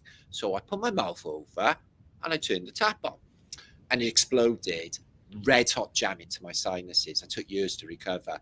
I had what looked like blood everywhere, my mouth, and all of the sinuses in here as well, right? All got burnt. I was fucked. I was fucked. Literally, as moment I do it, that's the words that came into my mouth. Yeah, I was like, I'm so fucked. Yeah. But stupidly, like a couple of weeks later, after that recovered, I had a similar thing happen with a creaming machine, like literally fresh cream. You cream the donuts with. I stuck my mouth over the cream machine, and then I turned the tap on the little tap, yeah. And my face filled up with cream. That wasn't as lethal as the fucking jam mix thing. But yeah, listen, guys, you ever work in a bakery, don't stick your mouth over the jam machine and fucking put it on. I can tell you. Well, it's like napalm. Napalm is the same thing, yeah? And napalm's really spoil your day. All is not lost, though, guys, yeah? 373 of you watching, listen to this. I live in a place where we have the old-fashioned world. My local pub has 1980 prices and literally has serious not give a fuck code in there. Okay, and the shop just over by here, we got a sweet shop. Although it's run by the Patels, no, the Singhs, no, the cans, which are lovely, by the way, they're locals. We got all of these sweets: Everton mints, mint imperials, sugar bomb bombs, strawberry bomb bombs. I mean, and we still got this. I can get any sweet I want at my local shop in 2-ounce bags as well. Yeah, those were the days. Fucking great. I love it. Another thing, nobody stole anything when I was little. Yeah, we did have a street burglar, but it turns out he burgled his own house. And when the police went there, they found items of the houses that had been burgled. So he gave the game away. That was very sorry. Yeah, no bike here has a lock on. No locks on bikes. Can you imagine that in the modern day? Sheesh, no fucking chance. They'd be away with it. So yeah, I had some interest. I had a fight on this street once on Tottenham Court Road. I had this guy got really upset that I battered him in pool in a pub on Tottenham Court Road, and drinking Jameson's whiskey and being Welsh fucked my life up that day. And this massive fucking fight broke out. I can't tell you how bad it was. But yeah, I never died on nothing. It's not the first time anyway. It's happened a lot, especially in London. Phew. The old Cock Tavern. I notice a lot of towns have got really strange. I noticed I think it's Edinburgh, they got Cockburn Street. Really? Gay districts of cities as well, they have weird names for pubs like Man Bar. Seen the other day on Edge of the Matrix documentary. So what has happened as well, you go out and I hear my mother go, "Oh, they're bleeding sparrows," or the blue tits. Because they would chip a hole in the top of your milk and they would nick the cream. Now, believe you me, if you get that cream, on your cornflakes, you're king of England. It's the best. But if I'd have known what I know now about Kellogg's cornflakes, there's no way I would have had a Kellogg's cornflakes as a kid. Not that it made any difference anyway, because it was invented as an anti-masturbatory substance. High amounts of bromide. Yeah. Because the guy who invented it, was weirdo. So anyway, the Martin tale as well. But this one was interesting. I don't know for the life of me what I was doing over the other side of Ely on my own, playing on a roundabout. I was only little, but that was the scenario. So I'm on a roundabout in the park that was just over by here, and I'm doing what this kid's doing here. And I had a thing about the rush I would have on swings and on roundabouts. Just the centrifuge I would get high. So I literally held onto the bar, put my foot on the edge there, and just started spinning around with my foot, and then I just got on it and leaned out like that, and my foot slid under the roundabout and came to a halt, and my foot's fucking jammed under the roundabout. So so I'm stuck under the roundabout. There's no one around. As far as I can remember, I think some person, I was in so much trauma, came over and phoned the fire brigade. The fire brigade turned up with a big Brunellian spanner, undid this bolt on the top, lifted the roundabout off my foot, and it was I had a little grazed ankle. Nothing was going wrong. And in the past, health and safety did not really exist. I mean, we didn't have health and safety. This was what kids did. They went down that slide, hell for leather. Face first as well. Okay, we didn't give a shit. We'd be a little bit nervous, queuing up, but excited. Nowadays, kids would have this little bit, because it's all mamby bamby sissy world, isn't it? Oh no, don't Lucy, you might fall. Yeah, let them fall. This is how they learn. They get grazed. Yeah, all right, it'll be all right, kiss it better, I'll be all right. And they learn, and then they don't do it again. This is how humans are. Don't protect them from falling over. Don't climb on the wall. You'll fall over and break your leg or something. It's like cursing you. So no, I fucking won't. Thanks. I had a lot of that when I was young, actually. People say, no, you can't do that, man. So I'm fucking off to sea. It's like, no, you can't do that. So I am, and I did. Look at this. So we had one, it worked on a big battery this big, which is expensive, but it lasted a long time. The sound of it was juicy. And it was like this, but it was in red leather. It had a red leather surround, real leather. You could smell it. The sound was really juicy. Used to listen to things like Radio Caroline, Radio Luxembourg, but it used to fade in and out. So you get a bit of Leonard Skinner, Sweet Home Alabama. I'd be like, oh, I fucking love this song. And then it just fade the fuck out. And you got to wait for it to come back again. It's the way it was, guys. So, yeah, BBC are going to be gone. Nobody's going to bother with them. Millions are not watching it. Their day was numbered anyway. As soon as the internet came out. And the internet, well, it's dead, isn't it? It's crap. It was good information and fun in the beginning, but now it's just starting today. This is what all British kids had to do. The bicycle proficiency test. Guess what? I did it. Guess what? I passed. And guess what? I still got the pin in my special pin box thing that I keep all my sentimental things. I have. Yeah. So you do this and you put your arm up when you're turning the corner. I was dead proud on my bike, turning the corner. Look at me. Good citizen, putting my arm out for the driver behind so he doesn't. So he knows what I'm doing. But I sort of dug that, you would die if you didn't get it right.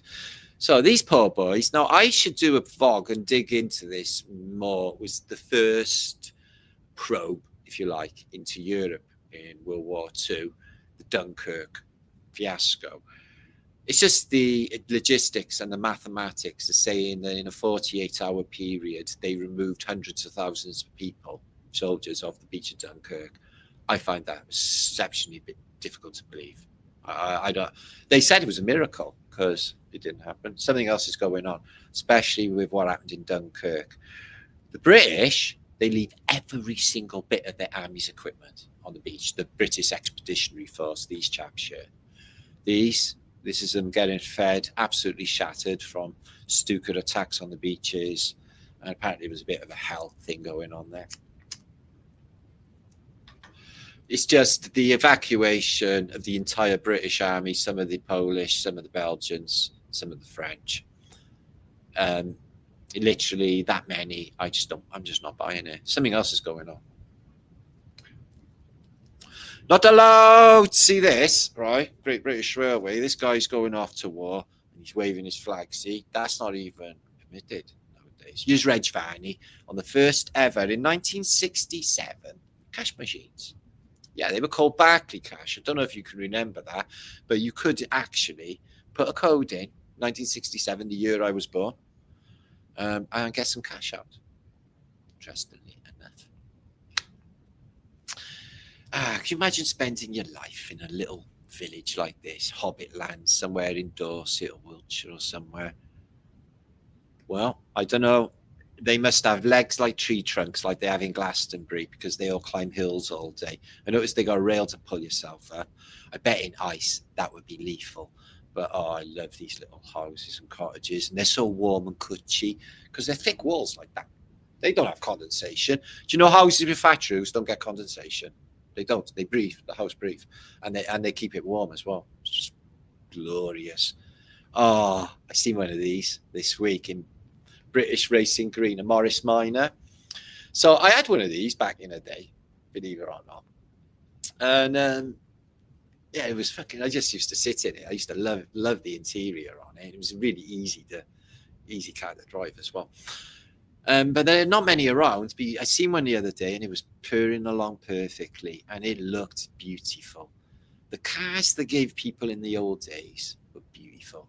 And they give them, the cars of the modern day are absolutely shit. And look at this beautiful British scene there. All green and lovely little cottages and rivers. So there's Elizabeth's Tower. That's what it's renamed in the modern day. And Britain in its halcyon days of empire, or the residue of empire, before a foreign concern came and snapped it all up. The Crown Prince of somewhere or other. This is the British national dish. Now, I spent 50 years eating fish and chips from newspaper. Suddenly, it's a hell fucking risk. Oh, yeah, there's chemicals in the paper which are really bad for you, bleaching, etc. And the ink is fucking lethal. Now, I lived on newspaper fish and chips. Some places still do it, thank God. Yeah. I don't think your fish and chips don't don't taste the same in them polystyrene nasty ass things they serve everything up in these days. I mean, if you've got your stuff in newspaper, right, and you put curry sauce on, it's literally soggy, man. You get newsprint on you. And you can shove it up your jumper in the middle of winter and keep yourself warm as well. You can't shove one of those fucking cartons up your jumper and keep yourself warm. So that's another thing we've lost in Britain as well. So yeah, the British people used to do all of this stuff. Look, see the little Welsh flag there, cuchilling up, all the little flags together, everyone waving. Even back then. They're stupid. You can smell a fag through them. Doesn't anything. Look, this is interesting. Look at this. Peace Street, formerly Artillery Street, when kids could safely play in the street. You don't see that much in the modern day. You do a little bit in Ely, because if anyone tried anything, it would not be good for their health. But I tell you what, the environment where I live is changing drastically. Man, oh man, oh man. Too quick for my liking. I do not, I'm like at the stage now, I do not want to spend the rest of my life in Britain. Or die, yeah. Blackout time at night. So another control mechanism, World War II, is the ARPs, the wardens used to insist that you kept your curtains closed, thick curtains in World War II, so you don't eliminates the light, so the German bombers don't see. That's just crazy that everyone had to black out every night at 5:45. You're checking the sunset times because it changes, doesn't it? So this is something that happened in the days before email. It's called letters, posting of letters. So, they still got letters in the modern day, but they're aren't they? So yeah, this thing here is called a post box. They were like a big red thing in the street. We still got them. So yeah, we used to spend a lot of time writing letters and, fan mail or pen pals or just general letters complaining to your local councillor. In the modern day, everything's done on a computer. Everything that was good about this country has gone. So Margaret Thatcher come in. She was a catalyst for fucking failure for everything anyway. Never mind this communist dictatorship now. She was the start of it. She got rid of the coal mines, privatised the railway. NHS, where the fuck is that? It was the pride of Britain. Now it's finished. It's absolutely devastated. Fucking hell. The post service, they sold it off to some Czech fucking Republic guy, billionaire, who owns it. And now the post has gone to shit. Now you can't even get a letter sent. Nothing's trustworthy anymore. Used to be that you could trust the post, because if anyone got caught nicking the Queen's mail, they literally executed them, like publicly. So nobody ever messed with the mail. I think you find that it goes back. If you have look at the great train robbers, they robbed the mail train. And then Ronnie Biggs had to fuck off to... Have you ever seen I love this film. I've been watching all the old Charlie Chaplin films. The Chaplin film, The Kid. That is fucking brilliant. It's got this genius little kid, and it looks exactly like the house there. But such a simple life, but everyone was safe, guys. This is the world we need back. It's a safe world, safe for the kids anyway. It's not safe at the moment. Them, it's just they're just too much. Don't want to go into it. If you like rain, you will love Britain. It's the rain capital of the world, and in fact, Cardiff is the wettest city in Britain. So we're the wettest of the wettest. Great. Awesome. Let's move on. We're going to look at some photos of Cuba. And somebody said that I should look into it a little bit more. I picked up these. These are great pictures. So Cuba is a funny story. Havana is full of Tartarian architecture. I'm guessing they say Spanish colonial through origin, but it's an island in the Caribbean. But what you see is some really unusual architecture that I wouldn't pinpoint to any of the Mesoamerican peoples or even colonialism. Like this thing here. What is it exactly? And look at these stones. An old ancient floor. Yeah, I really do think Cuba had some sort of advanced civilization there. And America certainly doesn't like it. Like beautiful old, what they were akin to colonial. So yeah, it's gone to rack and ruin, hasn't it? But you know, they held their own. They went communist. They had Castro going on, and you know, all of the sanctions against them. They still held their own. But you'll see in these pictures, these older buildings are massive. I wonder what plants they are. Well, they're not. These pillars look a bit buried. Maybe not. But yeah, obviously auto rack and ruin in the modern day as well. It's all flaky, falling apart. But I noticed the size on the architecture. Okay, this is in Cuba.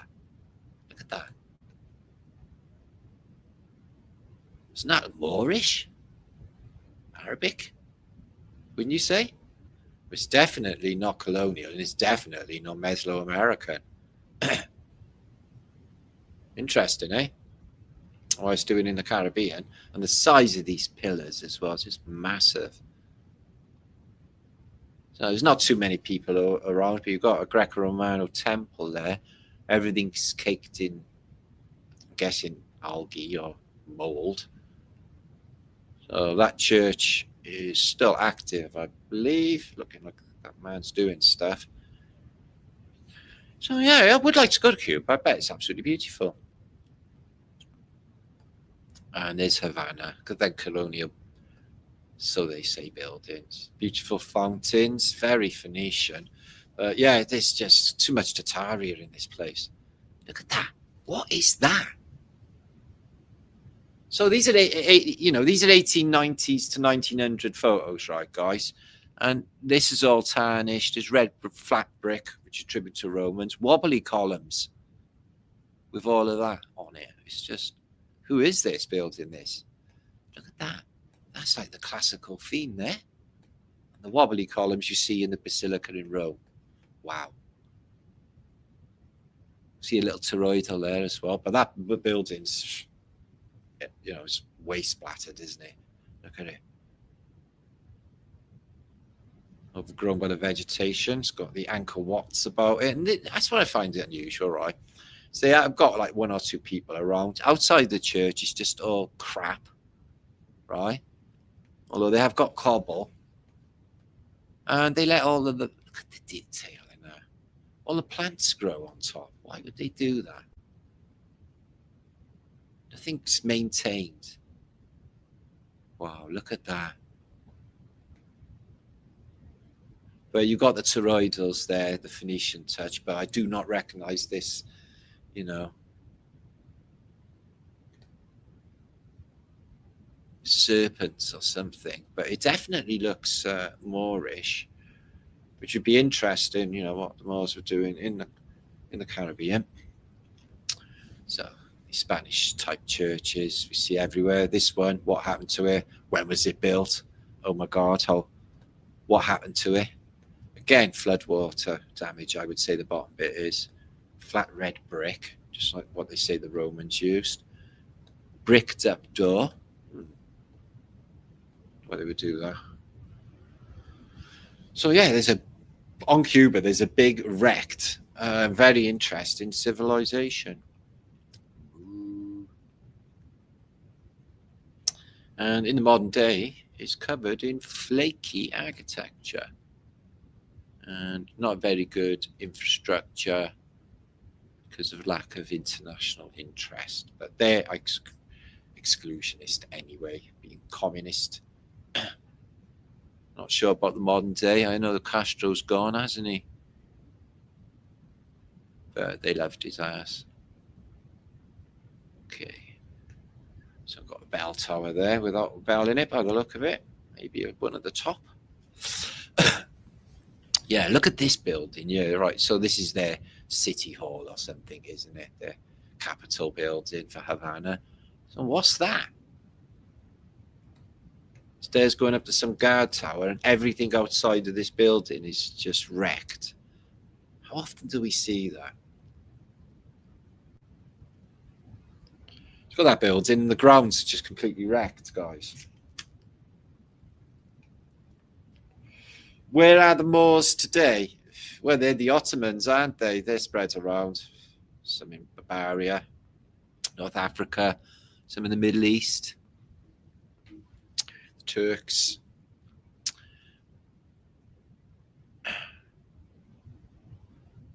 Look at that. So yeah, the Moors like Roger Moore or Richie Blackmore or Demi Moore. She looks Arabic as well, doesn't she? She's very dark, Demi Moore. So yeah, this stuff is way old. From an older world. They're interesting, aren't they? What would they be? Wow. What is this square? Top of the roof. But yeah, that goes underground for sure. Dartmoor as well. Yeah. Got the moors up in the North Moors, Yorkshire Moors. And Drew Barrymore, Michael Barrymore. So yeah, I think the Moors, there was a lot of countries that wouldn't tell you that their origins. I've seen evidence, as I've explained before, of the Moors being involved in the American Civil War on the maybe funding the Confederate Army. They fund a lot. You got the Crown Prince is funding the boxing in Britain, and then the next thing a couple of weeks later, he sat there with Donald Trump, and now he's with the British Prime Minister. It's like, is this guy like ruling Britain? Is that what's going on? Because he's like all over it. This Crown Prince guy. He's like, and they're all like, I notice everyone's like proper sucking up as well. So.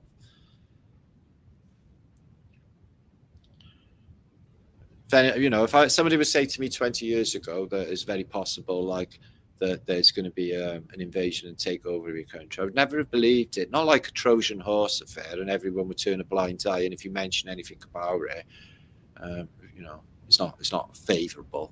Keep your mouth shut, let it ride. It's not about you, apparently. Okay. I'm guessing there's a lot of people who just won't let go of that because everything they hold true in this place, they'd have to let go of, which I can't see that happening. Maybe there'll be a big religious revival, everyone, a miracle, maybe a public miracle happen, and everyone just turn back to God. That'd be good. Some undeniable miracle that everyone witnesses. They just blame AI. They say it wasn't God, it was AI. But it would be good if something like that could happen. Wow. Look at this. Super messed up stuff. Looks a bit burnt to me. It's been like literally that's an Armageddon building, okay? That's just there from Noah's flood or the apocalypse. And it's just left there, and it's in the photographs of Cuba in the 1800s. But yeah, beautiful weather, obviously. Look at this. What? This looks like the Do you know the time machine? Yeah, the humanity comes down to two species, right? Which is basically what we see now is this, right? You got the peaceful, loving people are on the surface, and then you got the Mordor, they live under, and everybody works to feed them underground, and they get to take them and they eat them as well. So that's what's happening now is everybody who they call the working class, and some people say I'm proud to be working class. What? Proud to be a fucking slave? No. Yeah, stand in your own sovereignty. You're never going to be. You're never a slave. That's what they want. Yeah. What is that?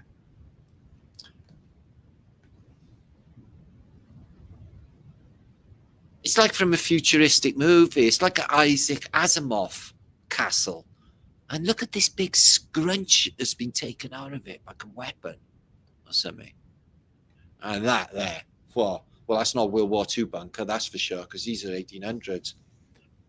And that, look at that.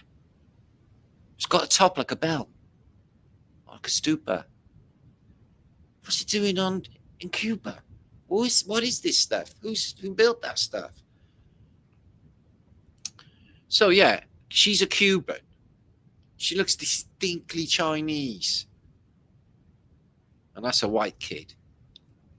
So the Spanish, Chinese, and Africans, I guess, populated Cuba. So I don't want to go on. This is wrecked as well. Wonder what cracked it. Maybe that big earthquake going on. They do have earthquakes. They also have terrible hurricanes as well, don't they?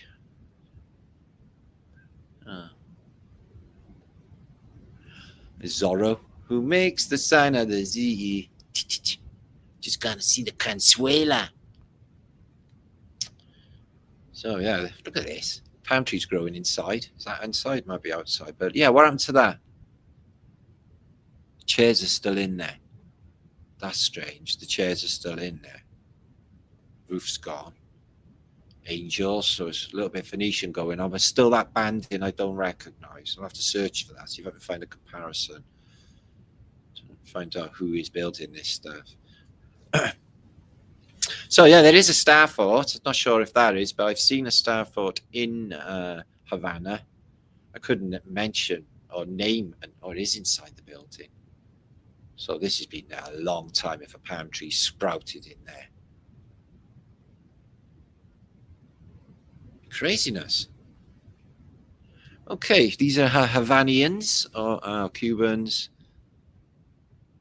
Caucasian, slightly not. I don't know. Usual mix. I'm trying to pinpoint. And use this troops. Wow, quite impressive architecture that is, though. So yeah, Britain's like they reckon there's a 79% chance of Britain becoming a banana republic. Do you think so? Well, it already isn't. Try and get justice in this country. Justice is a dream now. You're not even allowed to speak your mind in this country. You have to shut up in this country, just like in communist Russia. Communist Russia, you spoke against the state, they used to knock your door and take you a fucking way back in the day. It's the truth, guys. I've been to so many communist countries back in the day, back in the 90s, and I've witnessed all of the hideous way that the common SARS used to treat people. I, being a bit of a nutcase, used to find it very joyous to actually pick on or bully, if you like, common SARS, because they was giving the people hell. It's like, try that shit with me, bro. And they were all Jewish. Every common SAR was Jewish, and they were really horrible, horrible, horrible people. The worst people. Literally hanging on it every word. Don't fucking hang on my word, guy. Cavorting around in the garden wearing very little. This is what we want to see more of in the modern day. Gosh, she's a big girl, isn't she? I know big girls, aren't they? I don't know. What can you trust anymore, anyway? So yeah, it's a fucking mess back then. It's like the apocalypse has happened, and it smashed this massive civilization. That's obviously a volcano in the background. It looks like to pieces. The people there seem to be having a nice life, though. A little papoose there. I used to carry my son around in a papoose. They look like North American Indians. They got the Havana cigars rolled on the thighs of Cuban women, apparently. So yeah, it's good for you. Get it on your Gregory Peck, telling you that it ain't. So maybe a little bit Mexican. Oh, that's nice.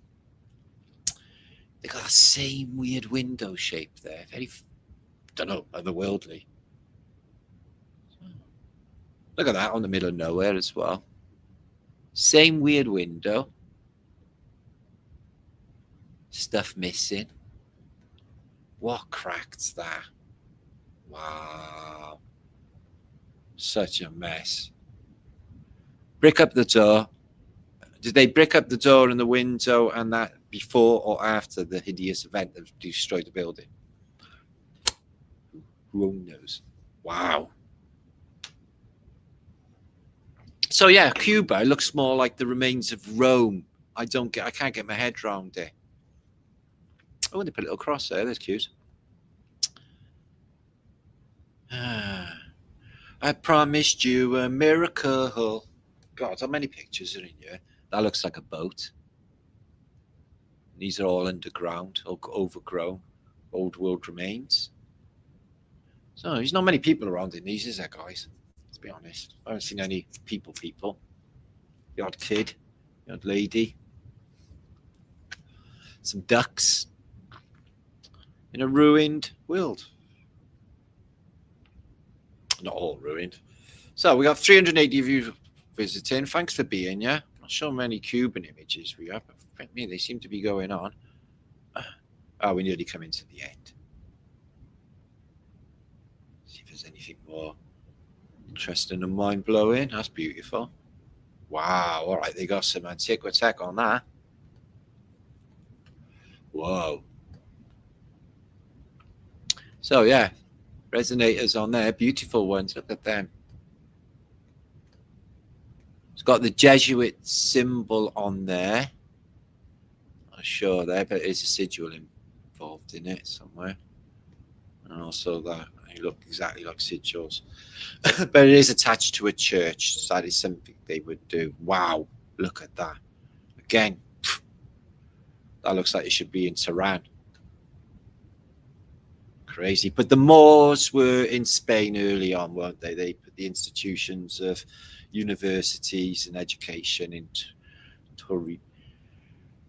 Toledo, what's it called? Toledo, and other cities. So maybe that Moorish influence went over into Spanish build.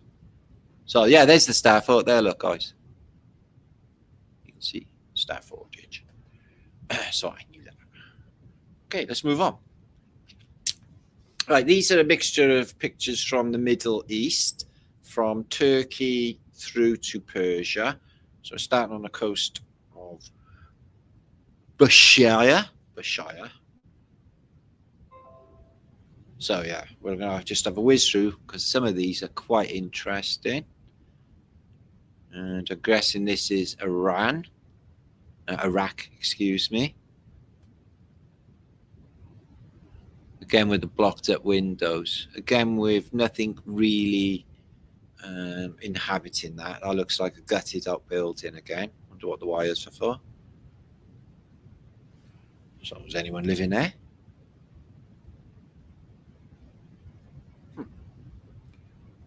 Okay. So they have a lot of mud brick builds in the Middle East, which makes sense because there's a lot of that are hanging around.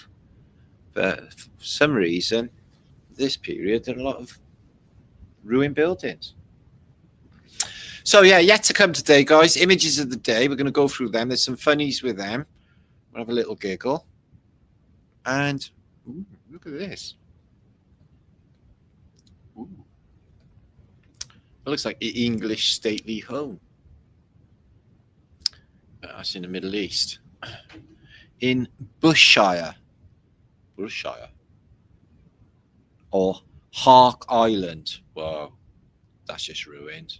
Star 40 thing.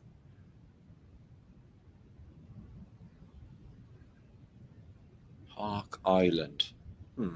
So look up that. Looks like a massive star fort system.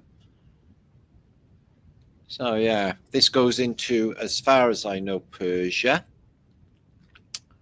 Hark Island. Google it. So this is Basra.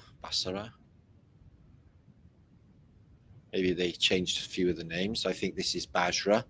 Basra is Basra. So we're in Iraq, excuse me. You may know of Basra from the war that happened there. Oh, well, why'd you put your door down in the mud? That's weird, isn't it? Wow, check that out, guys. Basra, yeah, Dusky. Basra. That's how they spell it, obviously. But it looks much beautifuler than you would imagine. Wow, that's very similar to what we were just seeing. The same, but it's got that feel that we just seen in Cuba. See if we can do a comparison. So Baghdad, yeah, massive star fort system around Baghdad. It's one of the oldest places in the Middle East. But the Persians, they collected a lot of money early on, and they bagged it. They Baghdaded it. That's why the Americans never shock and awe. Jesus. Watch videos of that one. Couldn't even believe it. Fucking hell. They're like, holy shit. The Americans are coming. It's like the year. So what's the first thing they do? Wreck the museums. Oh, look how beautiful that is. Looks quite presidential. So yeah, I noticed with the Empire, no matter which denomination it is, it's like a big military thing going on, isn't there? Swords and things. They're drilling for oil. Yes, because Basra has got the the famous oil fields that got. No, that was in Kuwait, but they have got oil fields in Basra, and I know they got oil. Wow, the size of that thing there.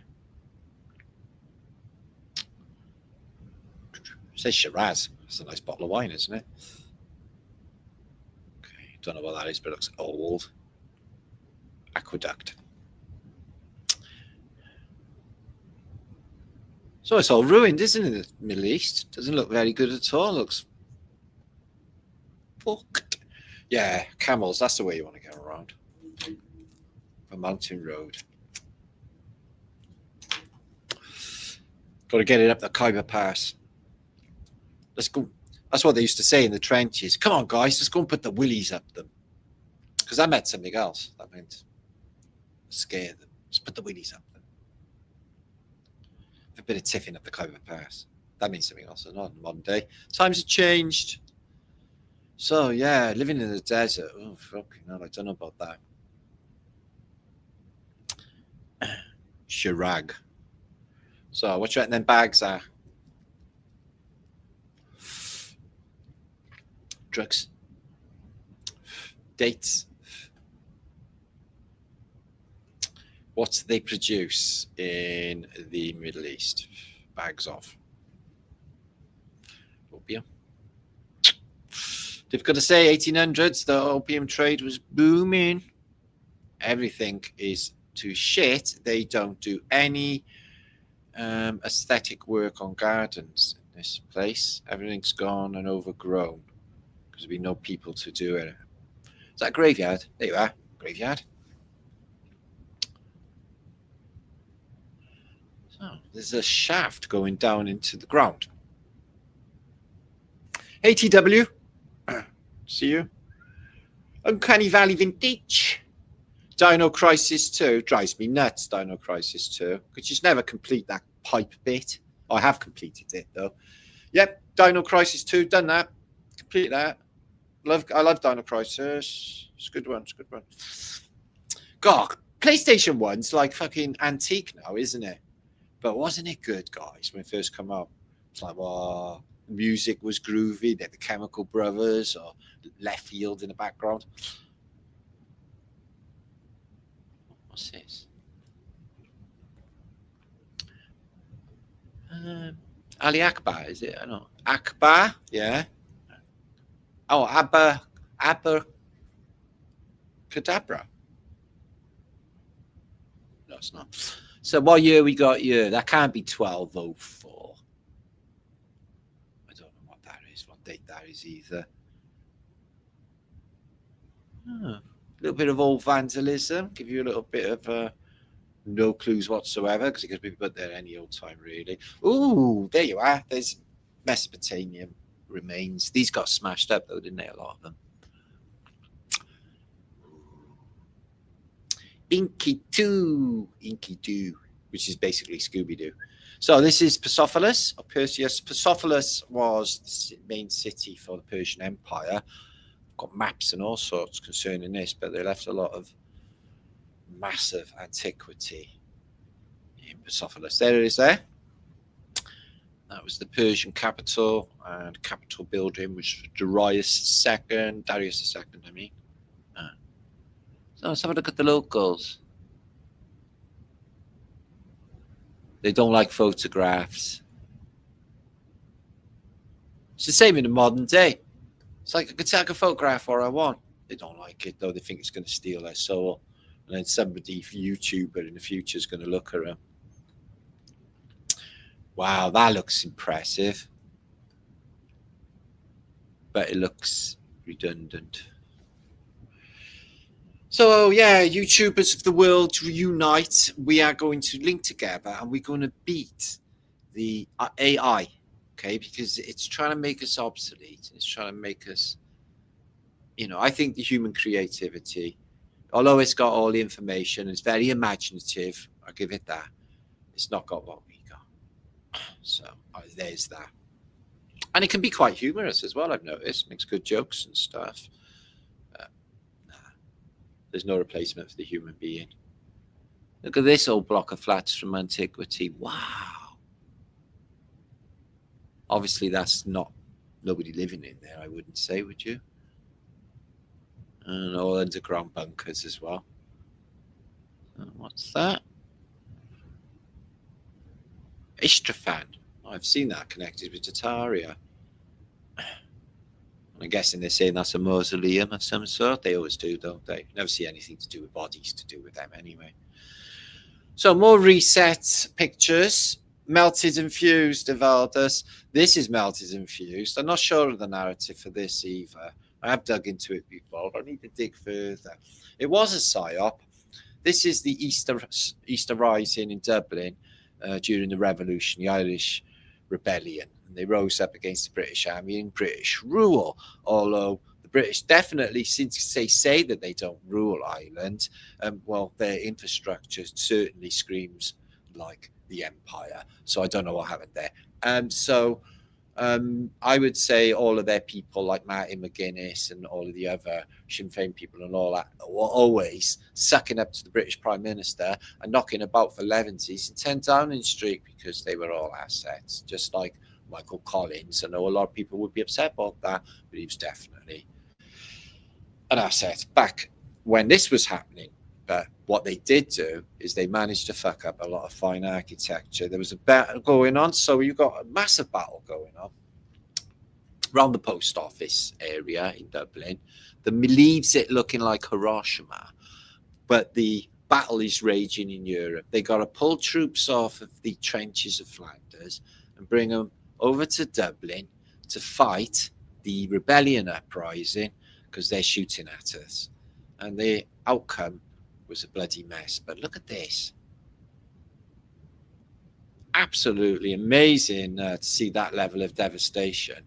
So they lined up howitzers or field guns that they brought over from, and tanks, the British Army, and they fired on this. And I read a book, A Star Called Henry by Frank McCourt, famous Irish author, of a young man who was in this building. And they went from room to room as the floor gave way through fire, and then onto the next, where the British were firing artillery into this building, which is the General Post Office. And as you can see, it is a giant Greco-Romano building. And in the modern day, you can still see holes and bullets and stuff in these columns from the Easter Uprising. But one thing they definitely did was mincemeat a lot of architecture. Look at this.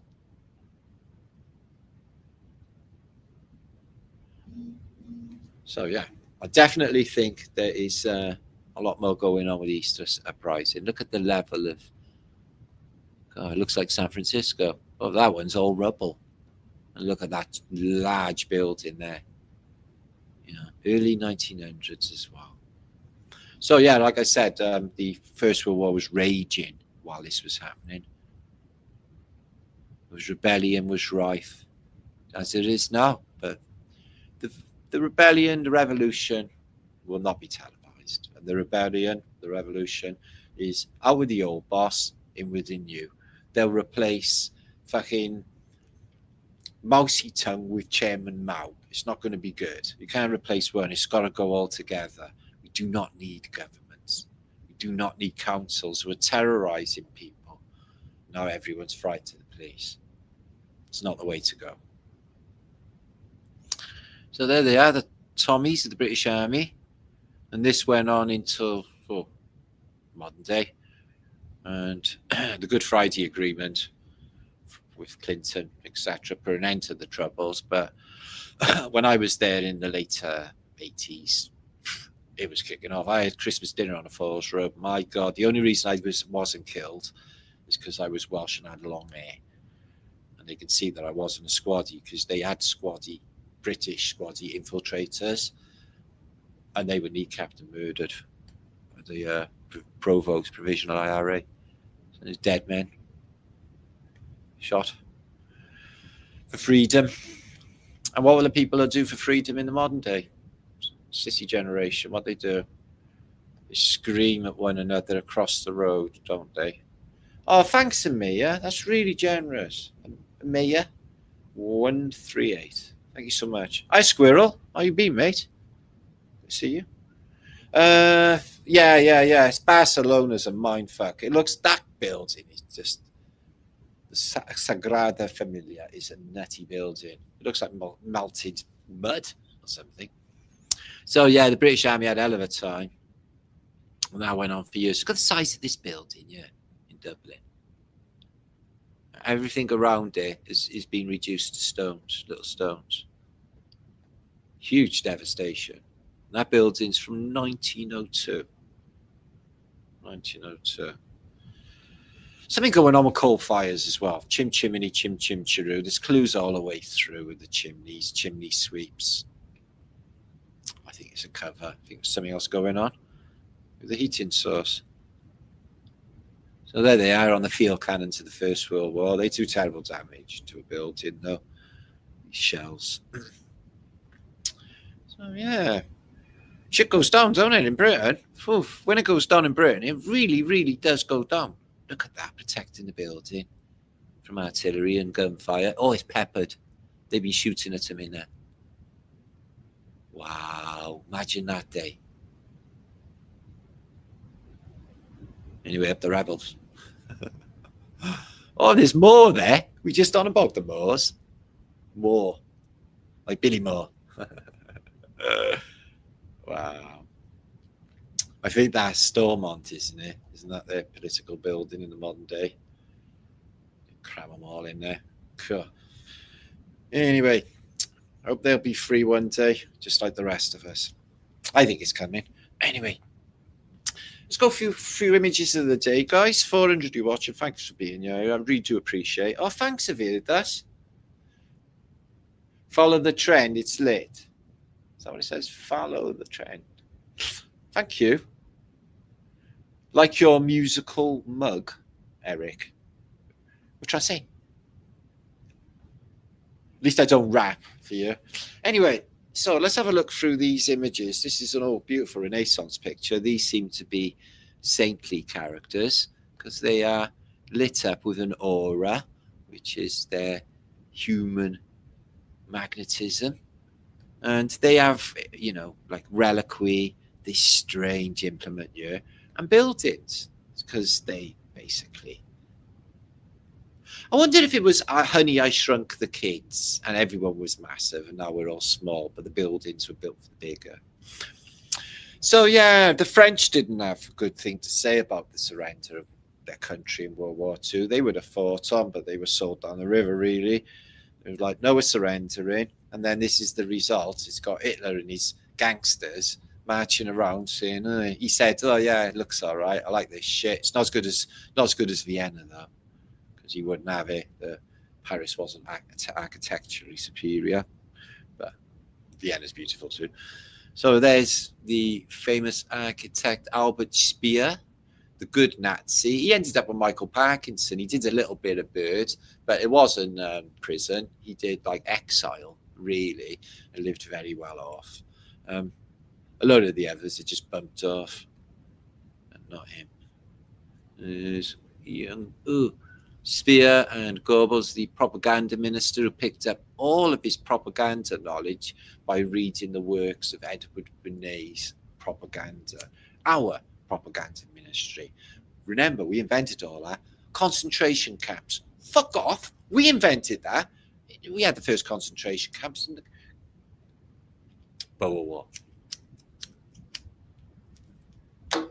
Probably before then. So, yeah, it's good. Isn't she probably pretty? So, this is a program in Britain called LOLO, yeah, which I used to love. It was absolutely fantastic. This wouldn't even be allowed in the modern day, yeah? Not because she just like got suspenders and stuff on and looks like an actual female, which she probably is. they wouldn't be allowed, not even in a jokey sense. And the French, they got really uppity about hello. They're like, we think that you are portraying us in a humorous light. It's like, well, yeah, because it's a comedy. Get over it. They're looking at him thinking, fucking hell, he means business, this guy. Yeah. This guy in the Vietnam War, these little kids are like, God, look at him. He looks so tough, man. It's like, yeah, man, it's because he's got a rocket launcher and he means business. He's going to blow up that village. No. Right, here's some saints. So they're getting blood out of a lamb. There's a city that looks like a modern-day metropolis. And a lot of weirdness going on with the clergy. Look at the city in the background, though. For a Renaissance picture. It's 1500s. Stupid. So, yeah, I love the smell of napalm in the morning. Can you imagine how epic it was? They had the best music. You go into battle playing fucking, I don't know, Jefferson Airplane. No, what would be a better one? Fire. Da-na-na, I want you to bed. Da-na-na. What a terrible thing, isn't it? What is it good for? Absolutely everything. Making good money, business. So what do they do with the martyrs in the old days? Is they nail them up, yeah. So what happens is if you're a do-gooder, I'm not actually sure what they did wrong, really. Probably just in a weird cult that these weren't in. This is when cults get extreme. Got to watch that. So reading pornographic material will do this to your eyes. Now, this is all you will need glasses. Look at him. It's made him cross-eyed. Oh, I love him. This is weird, isn't it? I know John Levy once posted about this. This is in the North Korean capital. And apparently they started this skyscraper that looks like it's out of space 1999 or Thunderbirds. And it's in a mountain of mud. What is it doing? In a mountain of mud. So they started it in the 80s, they say in the narrative. They left it, yeah, because this thing's massive. So this is like a squillion tons of mud. They left it because they ran out of money or something, and then they started tarting it back up. This is when they were building it. So it went from this pyramid skyscraper here to that. How did that happen? How did all of this old mud all show up after that? And there it is on completion. And there it is in the modern day. And it's a hotel, but apparently it's not being used. Because I don't know, whatever strangeness is going on there. There it is. They tarted it up in the modern day. So yeah, North Korea, it's just all bullshit. They're not even enemies. Again, he's an asset, isn't he? He has a giggle. Oh, imagine having like a wife that like this. Yeah. Drive you mad though, wouldn't it? So yeah, they did an experiment back in the day where they took the photograph of a spectral being the succubus. Now, I've encountered the succubus, and she was blonde. This is the succubus, the actual succubus, apparently, according to the narrative. She shows up in the night, and she sucks soul out of you. This is a toy from the old days, right? The Vibra thing, a professional gum massager. Oh, really? Safe and sanitary, promotes circulation, stimulates oral tissues, and prevents loosening the teeth. So, you go that, and you put the finger in your mouth like that, yeah, and then it just goes like that, and you go. So you can't think of any other permeation for that, or anything else you could do with that. Yeah. Okay. So I was examining. There's a site on Facebook. It's like all about rainbow, and the weird, absurd rainbow-esque feel to things. Okay. So rainbow is up above the streets and houses. Rainbow climbing when rainbows were good before LEBGT, whatever that thing is. Anyway. There's more going on. It's really weird. It's weirder than fucking Captain Pugwash. So you got Rod, Jane, and Freddie. I noticed they replaced the Rod somewhere along the line. Okay, there was always questions. Bungle, George and Zippy. They're hanging round outside a Thai massage parlour on children's television. I wonder why they did that. Does that coach pull out? No, neither do I. That's disgusting. Yeah, here they are, and they do things like this. They should put the earth is flat in bricks. Ah, that's funny, Bungo. See what you did there? Zippy. So Zippy, if he says too much, he zips his mouth up. But he didn't even have to sell his soul to the devil to have sex with two chicks at the same time. Because you know what? Because he's on children's television, BBC. It all gets a bit interesting a little bit later. See little Zippy here?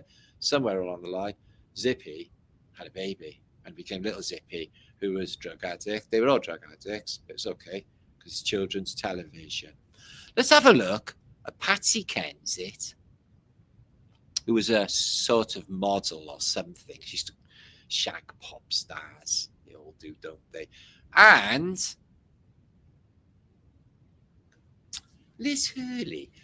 I'm not sure about Liz Hurley. I have seen her as apparently a young lady. She's a bit butch, but that might be because she's a bit butch. She played the devil once, and she was married to that one that got the gobble off prostitute in Los Angeles. What's his name? Oh, I don't know. Plays gangsters in the modern day. My wife calls me a sex machine. Fuck. Well, her exact words were fucking tool, but I knows what she means. Right, let's have a look. Oh, that's more IRA. Getting fucking shot up. So, yeah, it's always been volatile. Political ideas, religious ideas. It's not good, is it? It's not the way forward, guys, is it? It's a nice bit of Tartaria. So, yeah. For some reason, some of these island photos slipped into here, but they are very beautiful. The size of that building covered in shade. So, here's Adolf Hitler. He loved a bit of crimbo. Yeah. Hail Satan. I mean Santa. So, yeah, they did Christmas, even though they didn't do church stuff very much in the National Socialists. They loved a bit of crimbo. And yeah, two Santas, because Santa knows there's no such thing, and they're bringing him a few gift. I bet he had some lovely Christmas presents. I wonder what happened with all this shit who ended up with it all. Somebody's bound to have it all.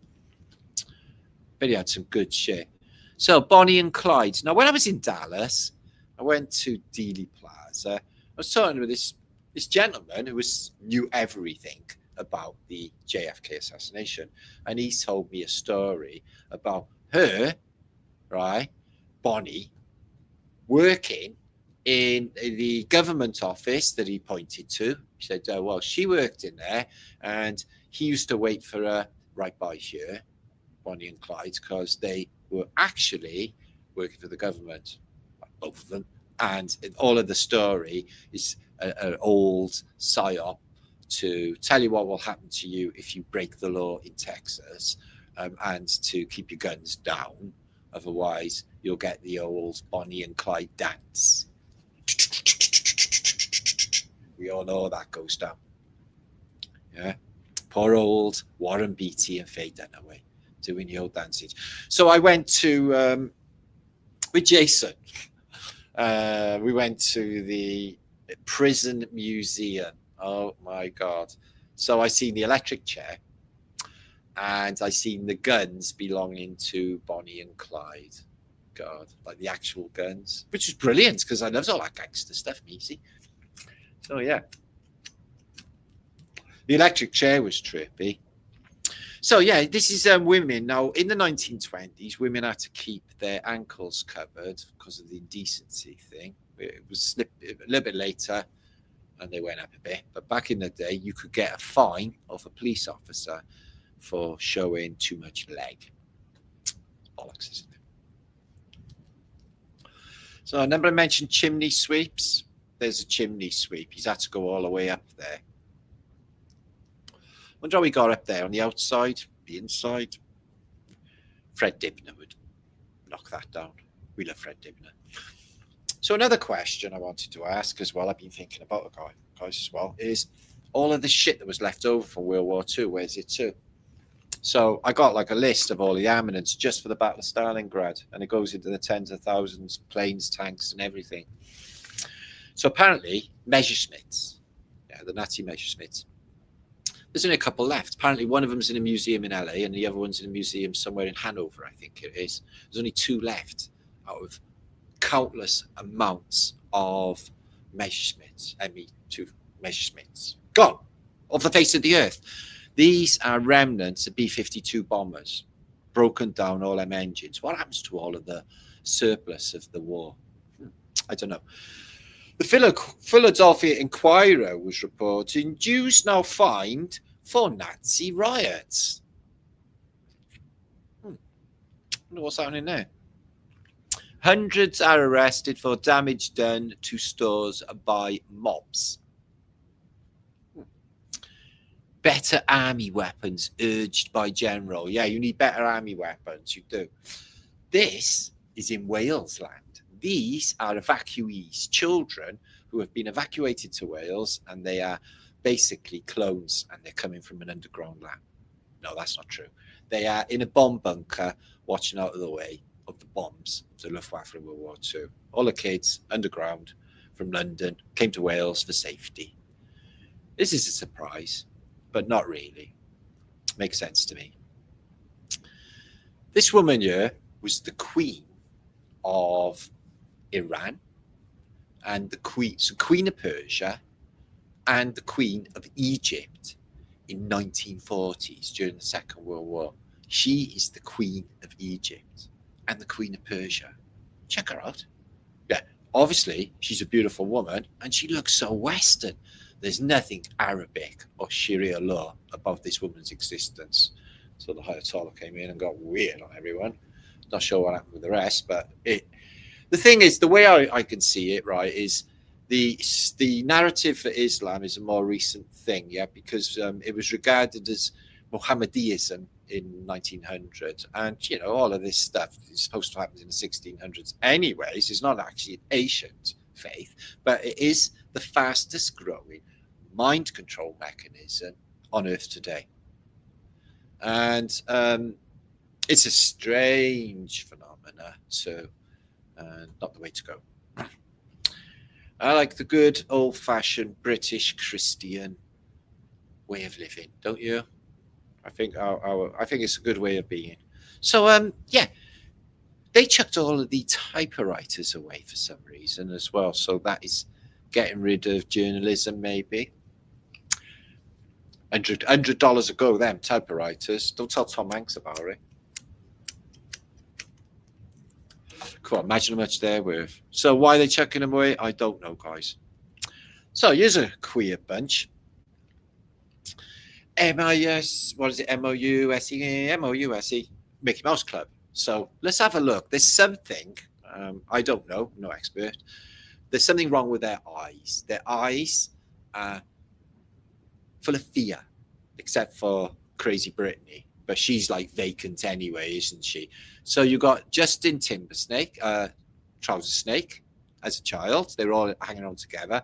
Christine Aguilera, who is famous for doing the worst American national anthem in the history of America, next to Roseanne Barr in the halftime Super Bowl. Poor old Britney, who went double batshit crazy. Feel sorry for Britney. All of them, really. And Ryan Gosling as well. And they're all in the same gang, but they all look like scared to death. It's fucking horrible, isn't it? Holly weird. Ugh. So, yeah, this is a load of Victorians that have just turned up in Egypt and said, look at all of this shit we've just found. Because no one was bothered about anything before this point to do with the Giza Plateau. The Sphinx, still buried.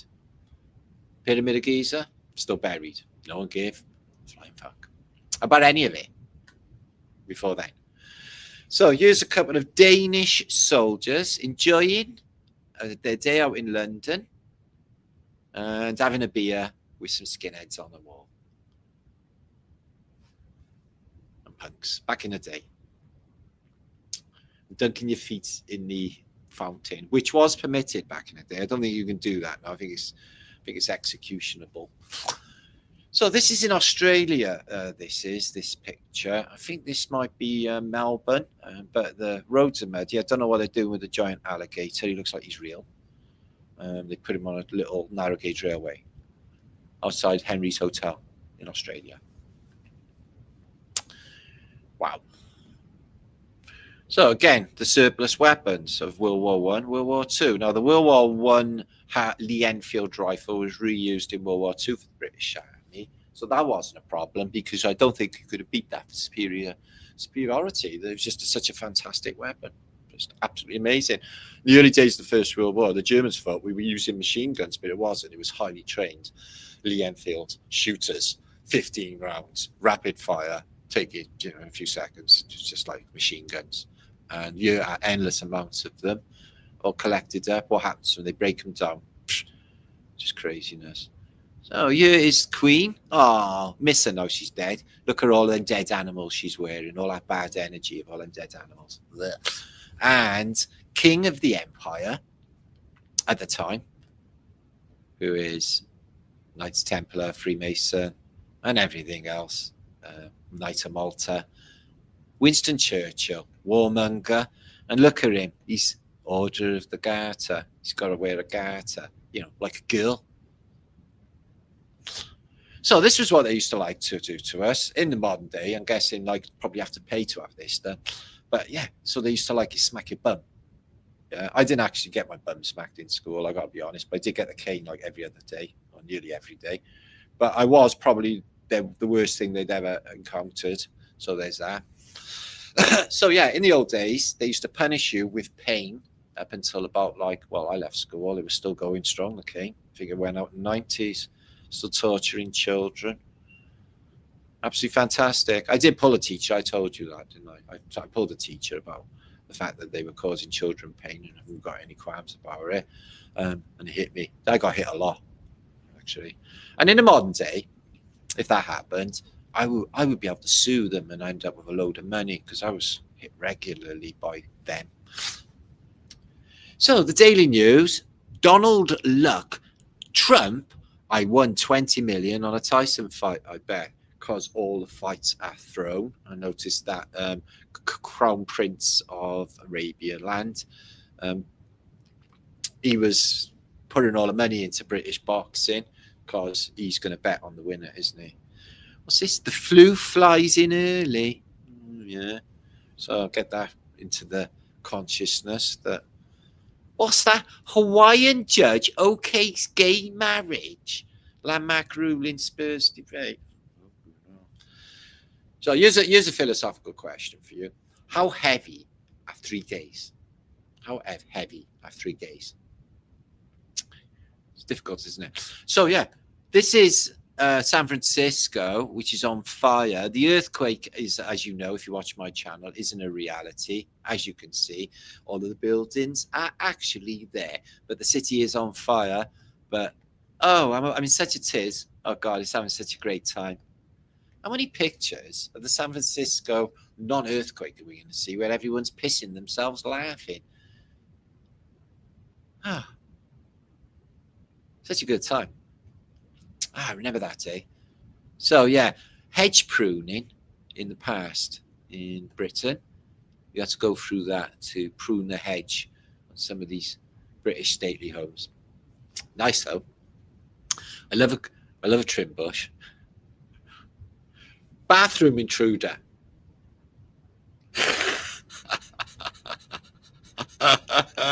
What's the chances? Look at her face. She's like, holy shit. He's been doing a Chuck Berry. Here's the King of England inspecting his troops. Oh, no, it's the Nazis. That's right, he's inspecting the Nazi troops on his visit with Ribbentrop to Germany. Check out all of the cool German stuff before they lose it all. Inexplicably, weirdly, have the best army that ever existed, and it all gets, killed and blown up. Weird as fuck, all of it. I'm not buying it. Psh. Nope. Sorry. I've done the logistics. I got how much weaponry, how much stuff we're on about, that the Germans were able to muster. It's just incredible. So here's St. Anthony, okay? And what they did with St. Anthony is they put cute little eyes in as well. Good, isn't it? Looks cartoon. It's on a bell. It's on a bell. There he is, Anthony's Gerbo. So yeah, they can bring him back. And he'll have superhuman powers. Well, it'd be like, that's who shot Cyrus? Okay. Was it the Warriors? Was it the Rifts? I used to know all of the gangs' names. I did. The Carlton. I used to know all of the gangs' names. Hart. Have you ever had a sexual fantasy about Hart? No. That just must be just me then. Weren't they brilliant? I didn't even know till recent days. Actually, had a prog rock band, and they're a bit like yes, but aren't they brilliant? Aren't they brilliant? They're out in the modern day. They're still out now. Still smashing it. She can still sing and stuff. Reach them high notes. My God, the drugs they must have induced. Brilliant. This is in Marseille, in France, and it is a massive building in the middle of nowhere. Really. All of the millions of people all around. So 433 of you. Make sure if you do like this video to like it. That would be awesome. This looks like the entrance to Temple Mead Station, someone said to me, but it's not. It's one of the railway stations in old Berlin, and it is a sky train. Look at the toroidals on there. It goes into that station, and look at that up there as well. Can you see that in there? Blow that up. You can see why they splattered the architecture of Berlin. Absolutely fantastic, isn't it? So yeah, it's a bit. I don't think it's Temple Media at all, but yeah, these are probably electric by the look of them. They don't look diesel. I think it was all electric. Zoo Station. Zoo Station. Don't sing a U2 song, Martin. Fuck no. U2, they're not even credible anymore. They're not even worth reciting as a great band in the past. People used to like U2 because everyone else did. They didn't even realize they weren't even good. Weird that. Not like Talking Heads good or anything, or Peter Gabriel good, which I can't deny. Peter Gabriel is so inventive, it's unbelievable. So in old wet British street with the troops of the First World War, I'd like to go to this period if I was time traveller. Probably a little bit further back, late 1800s. No, there's not such a thing as sex tourism, time travelling, guys. That's not what I would be doing. I would probably be betting on horses for the next day. Get the, what they called? The almanac. So here is a lovely fluffy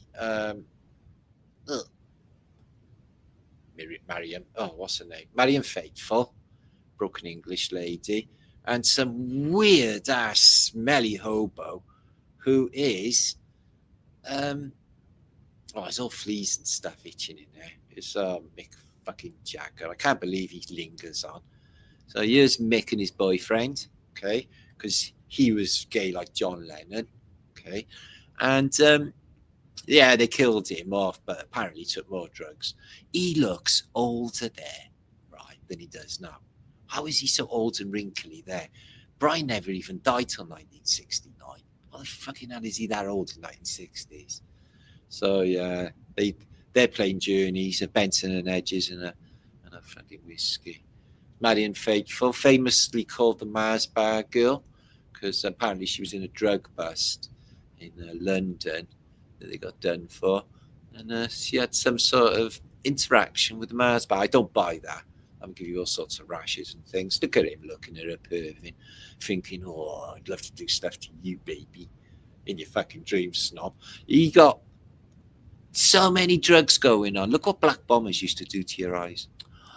Great days, great days. So yeah, he's had enough. He's got his head on a wall. He's fucking spoiled bastards.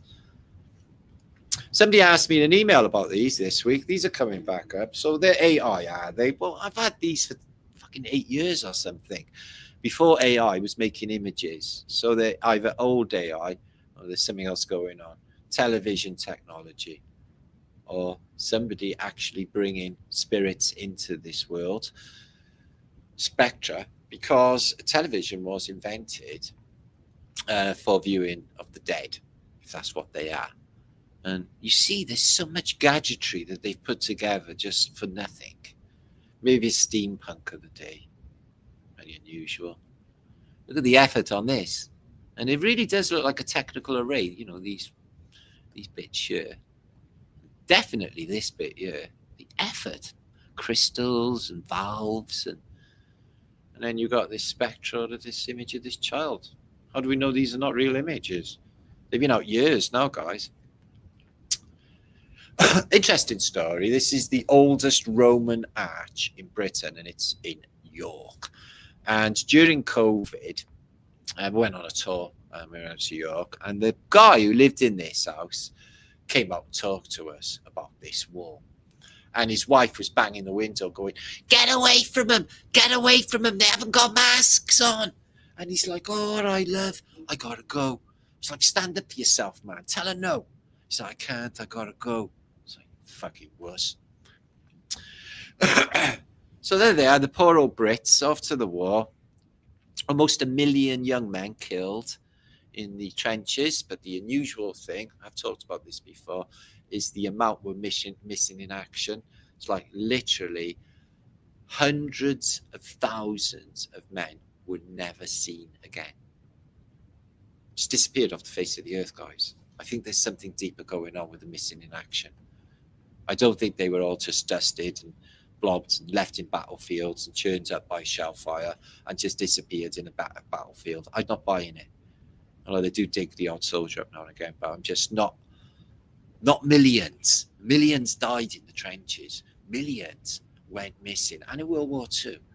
I seen, I think it was in Theory Ridge, I seen in the World War I trenches, there was a massive stone wall, and it was full of tens of thousands of names of missing from action. There was a list of like dozens of Williamses and Thomases. It was all full of Welsh people, I noticed. It's been a Welsh sector. But yeah, man, shush, look at this, living in that sort of conditions. But they loved it, made men of them. No, I bet they didn't love it. But they look happy enough, yeah. Go and put the willies up on, boys. Go and drop a bomb on a Bosch. Size of that bomb. You can imagine the size of the cannon fires and the damage. That's a bullet, basically. You wouldn't want to be hit by the bullet that size. That's the beauty of war, though, right? Is even if you're shooting people, you're not killing anyone. Well, you're not. It's the bullet that kills them. It's a third-party problem, guys, yeah? So you fucking killed him. No, I never. The bullet killed him. It's a cop-out. I seen this come up on Facebook. No, obviously it's not. It's a little bit of a global perspective, but it is as a muffle equidistant maybe. But it shows you the extent of the flood water that could happen in a polar shift, which is apparently undergoing. And the Rockies are all right to get up to New Mexico. Maybe Santa Fe makes you feel really, really lovely. Move there. So this is a star fort in France, but they laid the grid pattern down for the rest of the city before it was built, apparently. It's very modern and high-rise buildings. Look at that for a star fort, guys. Whew. But it's in France. It's Nice. It's Nice. Oh, Nicaea. Nicaea. Like the Council of Nicaea. Nicaea. Look at that, though, guys. Mental, isn't it? Hiya, India Wilson. Hi, Marianne, lovely. Good to see you. Crafty Kim. Hiya. Smile for the camera, boys. These are 1900 paintings of the streets of London. I find these lampposts very interesting. And a large wire coming off of the lamppost when they're in a time when it's supposed to be gas lighting. Maybe that's the gas feed, who knows? But yeah, old London. Check this out. The lion. It's very, and outside is all mud. It's not a horse and cart. The car hasn't been invented. Look at that for a chunk of stone. It's got a building on top, 2 buildings on top of the building. Solomon Temple-esque. How many buildings are built on the same sort of style as Solomon's Temple? Why would it be Solomon's Temple? Look at that. Bit of old world. Amazing. Old London, Antiquitech, look. So, yes, like nice paintings. It did have the name. It was an Alfred something or other. It was an English name. Look at this thing come up. Mermaids, not yet transformed, doing a shapeshift thing. And then they become human. And they got superpowers. So they become high power. So this is what happens if you send your son to high school. Yeah. He was a normal boy playing with like soldiers and football and blowing shit up and making bombs like normal boys. Yeah. And then he went to high school and then this came home 2 years later. Homeschool them. This is interesting, bit of Antiquitech. Check this out on top of a pagoda. Okay. So it's full of bells, the pagoda, gently ringing and chiming, chime, me, with the wind, and that big bell there, and then this on top, all resonating. Whew, it sounds awesome. And there is another one just like it in Russia as well. See the Russian church machine, Imperial Eagle. It's a bell, but they got a sword underneath. I got a better image. But yeah, bells on top of towers. Check it out. Antiquitech, bells. Beelzebops. And that's in... Sorry, I'm not sure what that says. But there it is. You can see that it is night air. It's got like a bit of a night theme going to it. Helmet, and underneath a shield and a sword. But the Phoenician rhododendrons or whatever they are that we see all over Phoenician architecture. There they are there. This is in the modern day. Same lion as England, same Imperial Eagle as America, same orb and scepter as the royal family. Moscow. That's like a helmet, isn't it? But still Antiquitech, because helmets were a type of technology. Even that. Look at that. I bet holidays in Russia now, because they're not very popular with the British, should be really cheap. It'd be worth go to. I got Russia.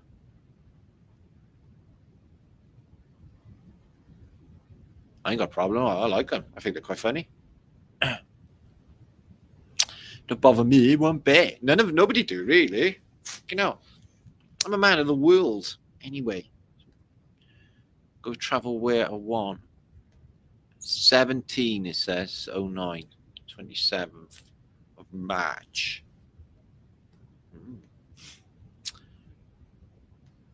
Interesting. There it is. So I wonder whose helmet that was. A giant. Maybe that was the actual giant's helmet. So here's Satan. He's buffeted up. Happens a lot. And he's going to paint a picture. Apparently he's very creative and a good artist. In his goatee form. There, with the goatee shoes and the goatee hoofy woofies. So there's been my images of the day.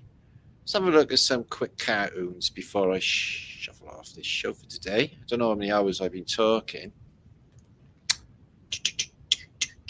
440 of you watching. Thanks for being here, guys. Hope you enjoyed the show so far with my mind thoughts and things. I've been talking for 2 hours plus. Okay, we're kind of the 3 hour mark. Okay. Old World Siberian Tours.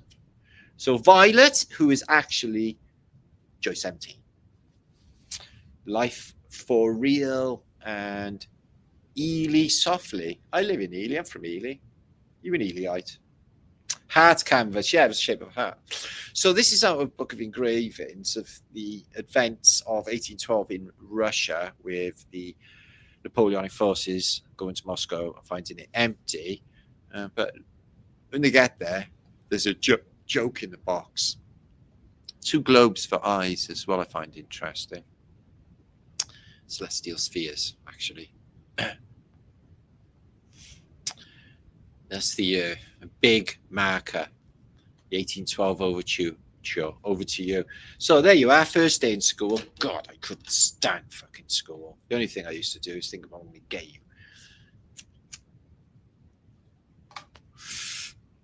That's where they take your psychicness away when you go to school. You're psychic until you get to school, and then they just like give you images. Yeah, use religion. Look at them worshipping that. Look at them worshipping that. No shit, it's exactly the same. It's whatever you call this, isn't it? This is a portable stovepipe wireless telephone. So a bit like cups with bits of string, but I don't think so. It works. Hi, Kathy Braunton. So yeah, much love to you all, guys. Hope you're having a fantastic week. First time catching me is a DJ Butu. Yeah, that's right. I get about. I haven't been doing many interviews now. Like I said, I just don't think it's you know, I'm all right. I'm a one-man army. I like doing me.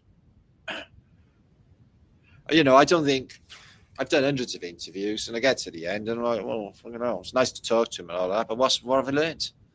You know, it keeps YouTube going, and it keeps like the people going, but it's not like forward thinking, I don't think, unless you come up with something miraculous. But it's not usually that with interviews. Usually people just going on about what they do. It's not really me. Well, I'll see. I'll do 1 or 2 in the future, maybe. I like Campbell. Love Campbell and Kelly. You never know. See what happens in the future. So here's some witches. I don't know what's going on outside the church, but there's devils buffeted up, and they are doing some what they do in a cauldron, making some soup. So I've got hundreds of these images. These are really interesting for clues, these things, you know, these old Punch cartoons. So he's flagellating a lady. The Pope's watching, going, something going on here with the hanging in trees. Moses with the serpent on the stick. Serpent on the stick, active charge. There's all sorts of weird stuff. He's burning, or lighting his candle, or she is. Fucking drug addict. I know. The irony, isn't it? So yeah, the big stink. I don't think this is real. You know, the old narrative for London, having the big stink and the Thames turning into shit and being stinking and everything. I'm sure it smelt and all that, but it's this, you know, it's this pushing of diseases and stuff that, you know, is permeated by things like the Snowdon fountain of cholera, etc., and the, you know, the diseases that have been caused by the water. You know. Yeah. So that was an interesting little development. The use of poisonous gas in World War II. This looks like it's in 1927 model there, and they're doing some chemical stuff going on. Gas agitator, and they're working on some typhus here. So he wants to have bacterial warfare, diseases to spread on the enemy, and that's what they're thinking in 1927 as a weapon. The march of intelligence, yeah, I think giant robots is something in the future. Why would you build a small one when you can have a big robot, like massive, with a city on its head? That's what I do anyway. Yay, found weed, 40 days and 40 nights, and I smoked mine on my first week. I was stressed out by everyone screaming outside the boat, let me in, oh fucking hell, what a parava. Anyway, nice one, Duff, go get some more. Good days, good days. So here's God in his red cape, pouring water on everything, and the world is post reset, I would say there.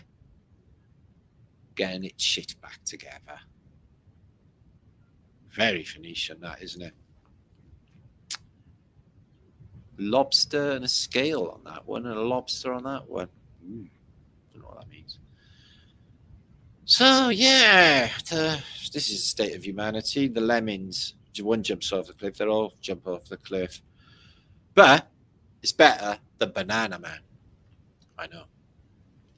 Did you used to watch, have these books? I had like loads of Richie Rich annuals. I had this one as well. And I had them every year. And I really, really liked Richie Rich. I don't know why. I used to imagine what it would be like to have anything you wanted. The poor little rich boy. He was obnoxious. He was lonely. He wanted friends. But he didn't know how to conduct himself really because he had the oogles of money. Interesting, if anyone remembers. Day. Here's Britain. It's like literally Britain goes, the rest of the world's going to go. Yeah, that's it. Britain government goes, all government's going to go. Look what they did. They cold turkey Mickey. Well, we all know he had a terrible problem, but they did that. Good gosh, opium. But I'm chained up here and I can't get my lips around it. So yeah, well done, Walt Disney. I mean, Adolf Hitler. So yeah, you can see the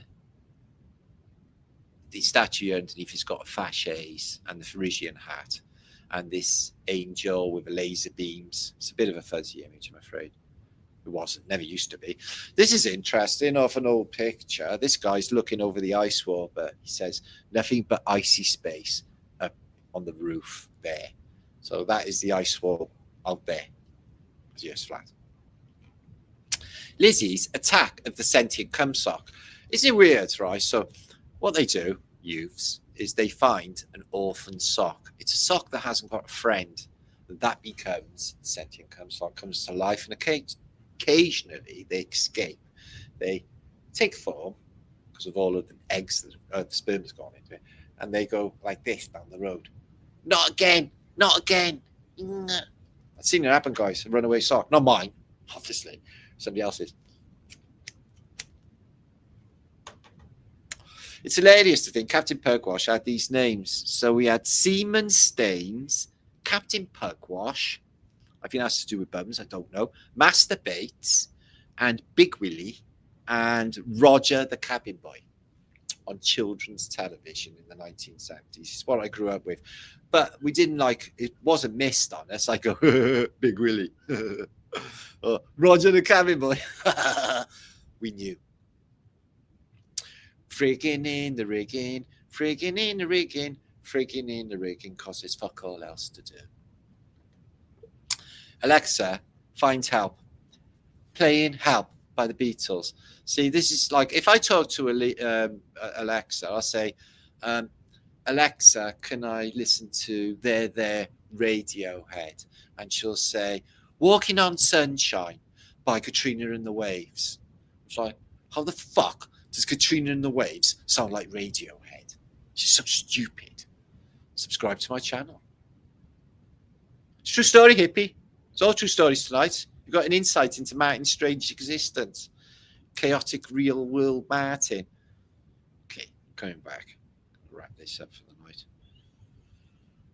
That's been me, Flat Earth British. Doing my thing, keeping a rocking on the thing. 2 hours, just short of 3 or 4.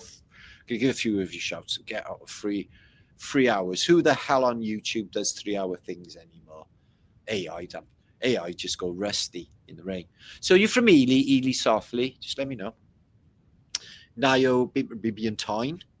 I don't talk to AI. Good on you. Okay. Just scroll through some of these and do it better on this computer over here. I need a drink. Mr. Del Monte, he say yes.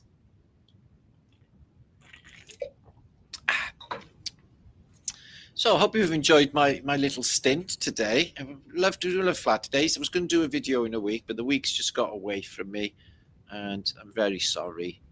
But I will get more content out in the future. I'll make more efforts. It's been like literally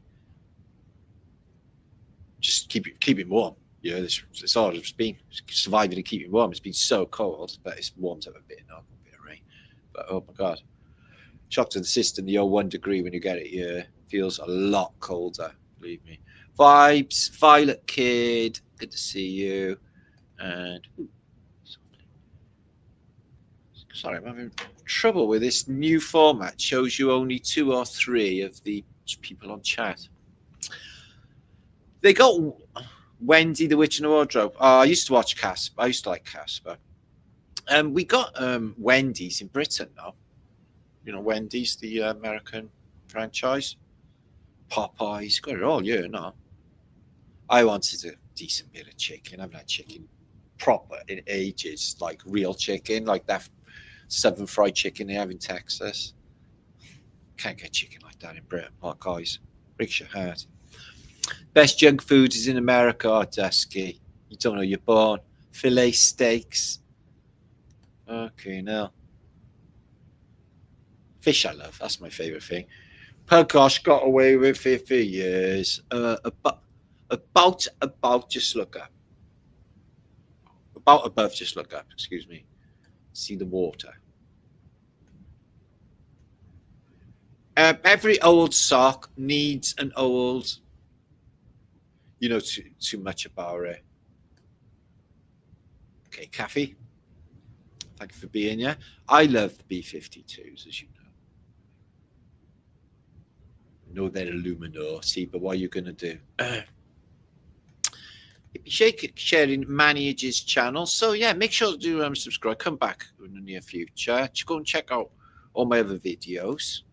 And I didn't get my other channel back, unfortunately. Great Plague, Great Fire. Well, Great Fire apparently got rid of the Great Plague. There was no deaths, was there? It's really unusual. City of a million people. Well, it wasn't in 1666, but it was one of the most populated in the world. Hail Jupiter. We got a Hail Jupiter here, Wolf. Don't hail anything. I don't. Roger. Oh, Rock Lobster. Yeah, I love Rock Lobster. It's the best, isn't it? See, if you hail something, you're giving your energy to a third party instead of keeping it for yourself. I won't do that. Hail you. Hail me. Say that. Oh, my head vibrated then when I said Oh, that's nice. So, is that Blue? Not sure what your name is, but thanks for being here anyway. Okay, I'm going to go mix them. Yeah, I had. Oh, I did use Suzanne. They were good, wasn't they? I can't remember the butler's name now. But yes, I really love them. You had a car and everything. Pretty good. Plasma says, Wolf, okay, guys, I was so happy that you came today and spent Flaterday evening with me. It's been really groovy again. We've been doing this for many years. This is a essential part of YouTube viewing. Everyone eventually finds their way to Marticus channel. Eric, school was pretty bewildering. It was a shit show. Couldn't stand it. The only good thing about school was the women. That's what I thought when I was in school. I absolutely loved that bit. The rest was shit. Bunking off, go and watch netball practice. Those are the days. They had a bong. Ding dong bong bong. Years of bongs and nasty mixes. Fuck your chest up. I know loads of mates got bad chests from doing too many years of bongs. And it used to be nasty ass tobacco mixes as well, like in the old days with all the old rock and roll, Rocky. Not like now. All this fucking Frankenweed. CDM Diego. North Yorkshire Moors.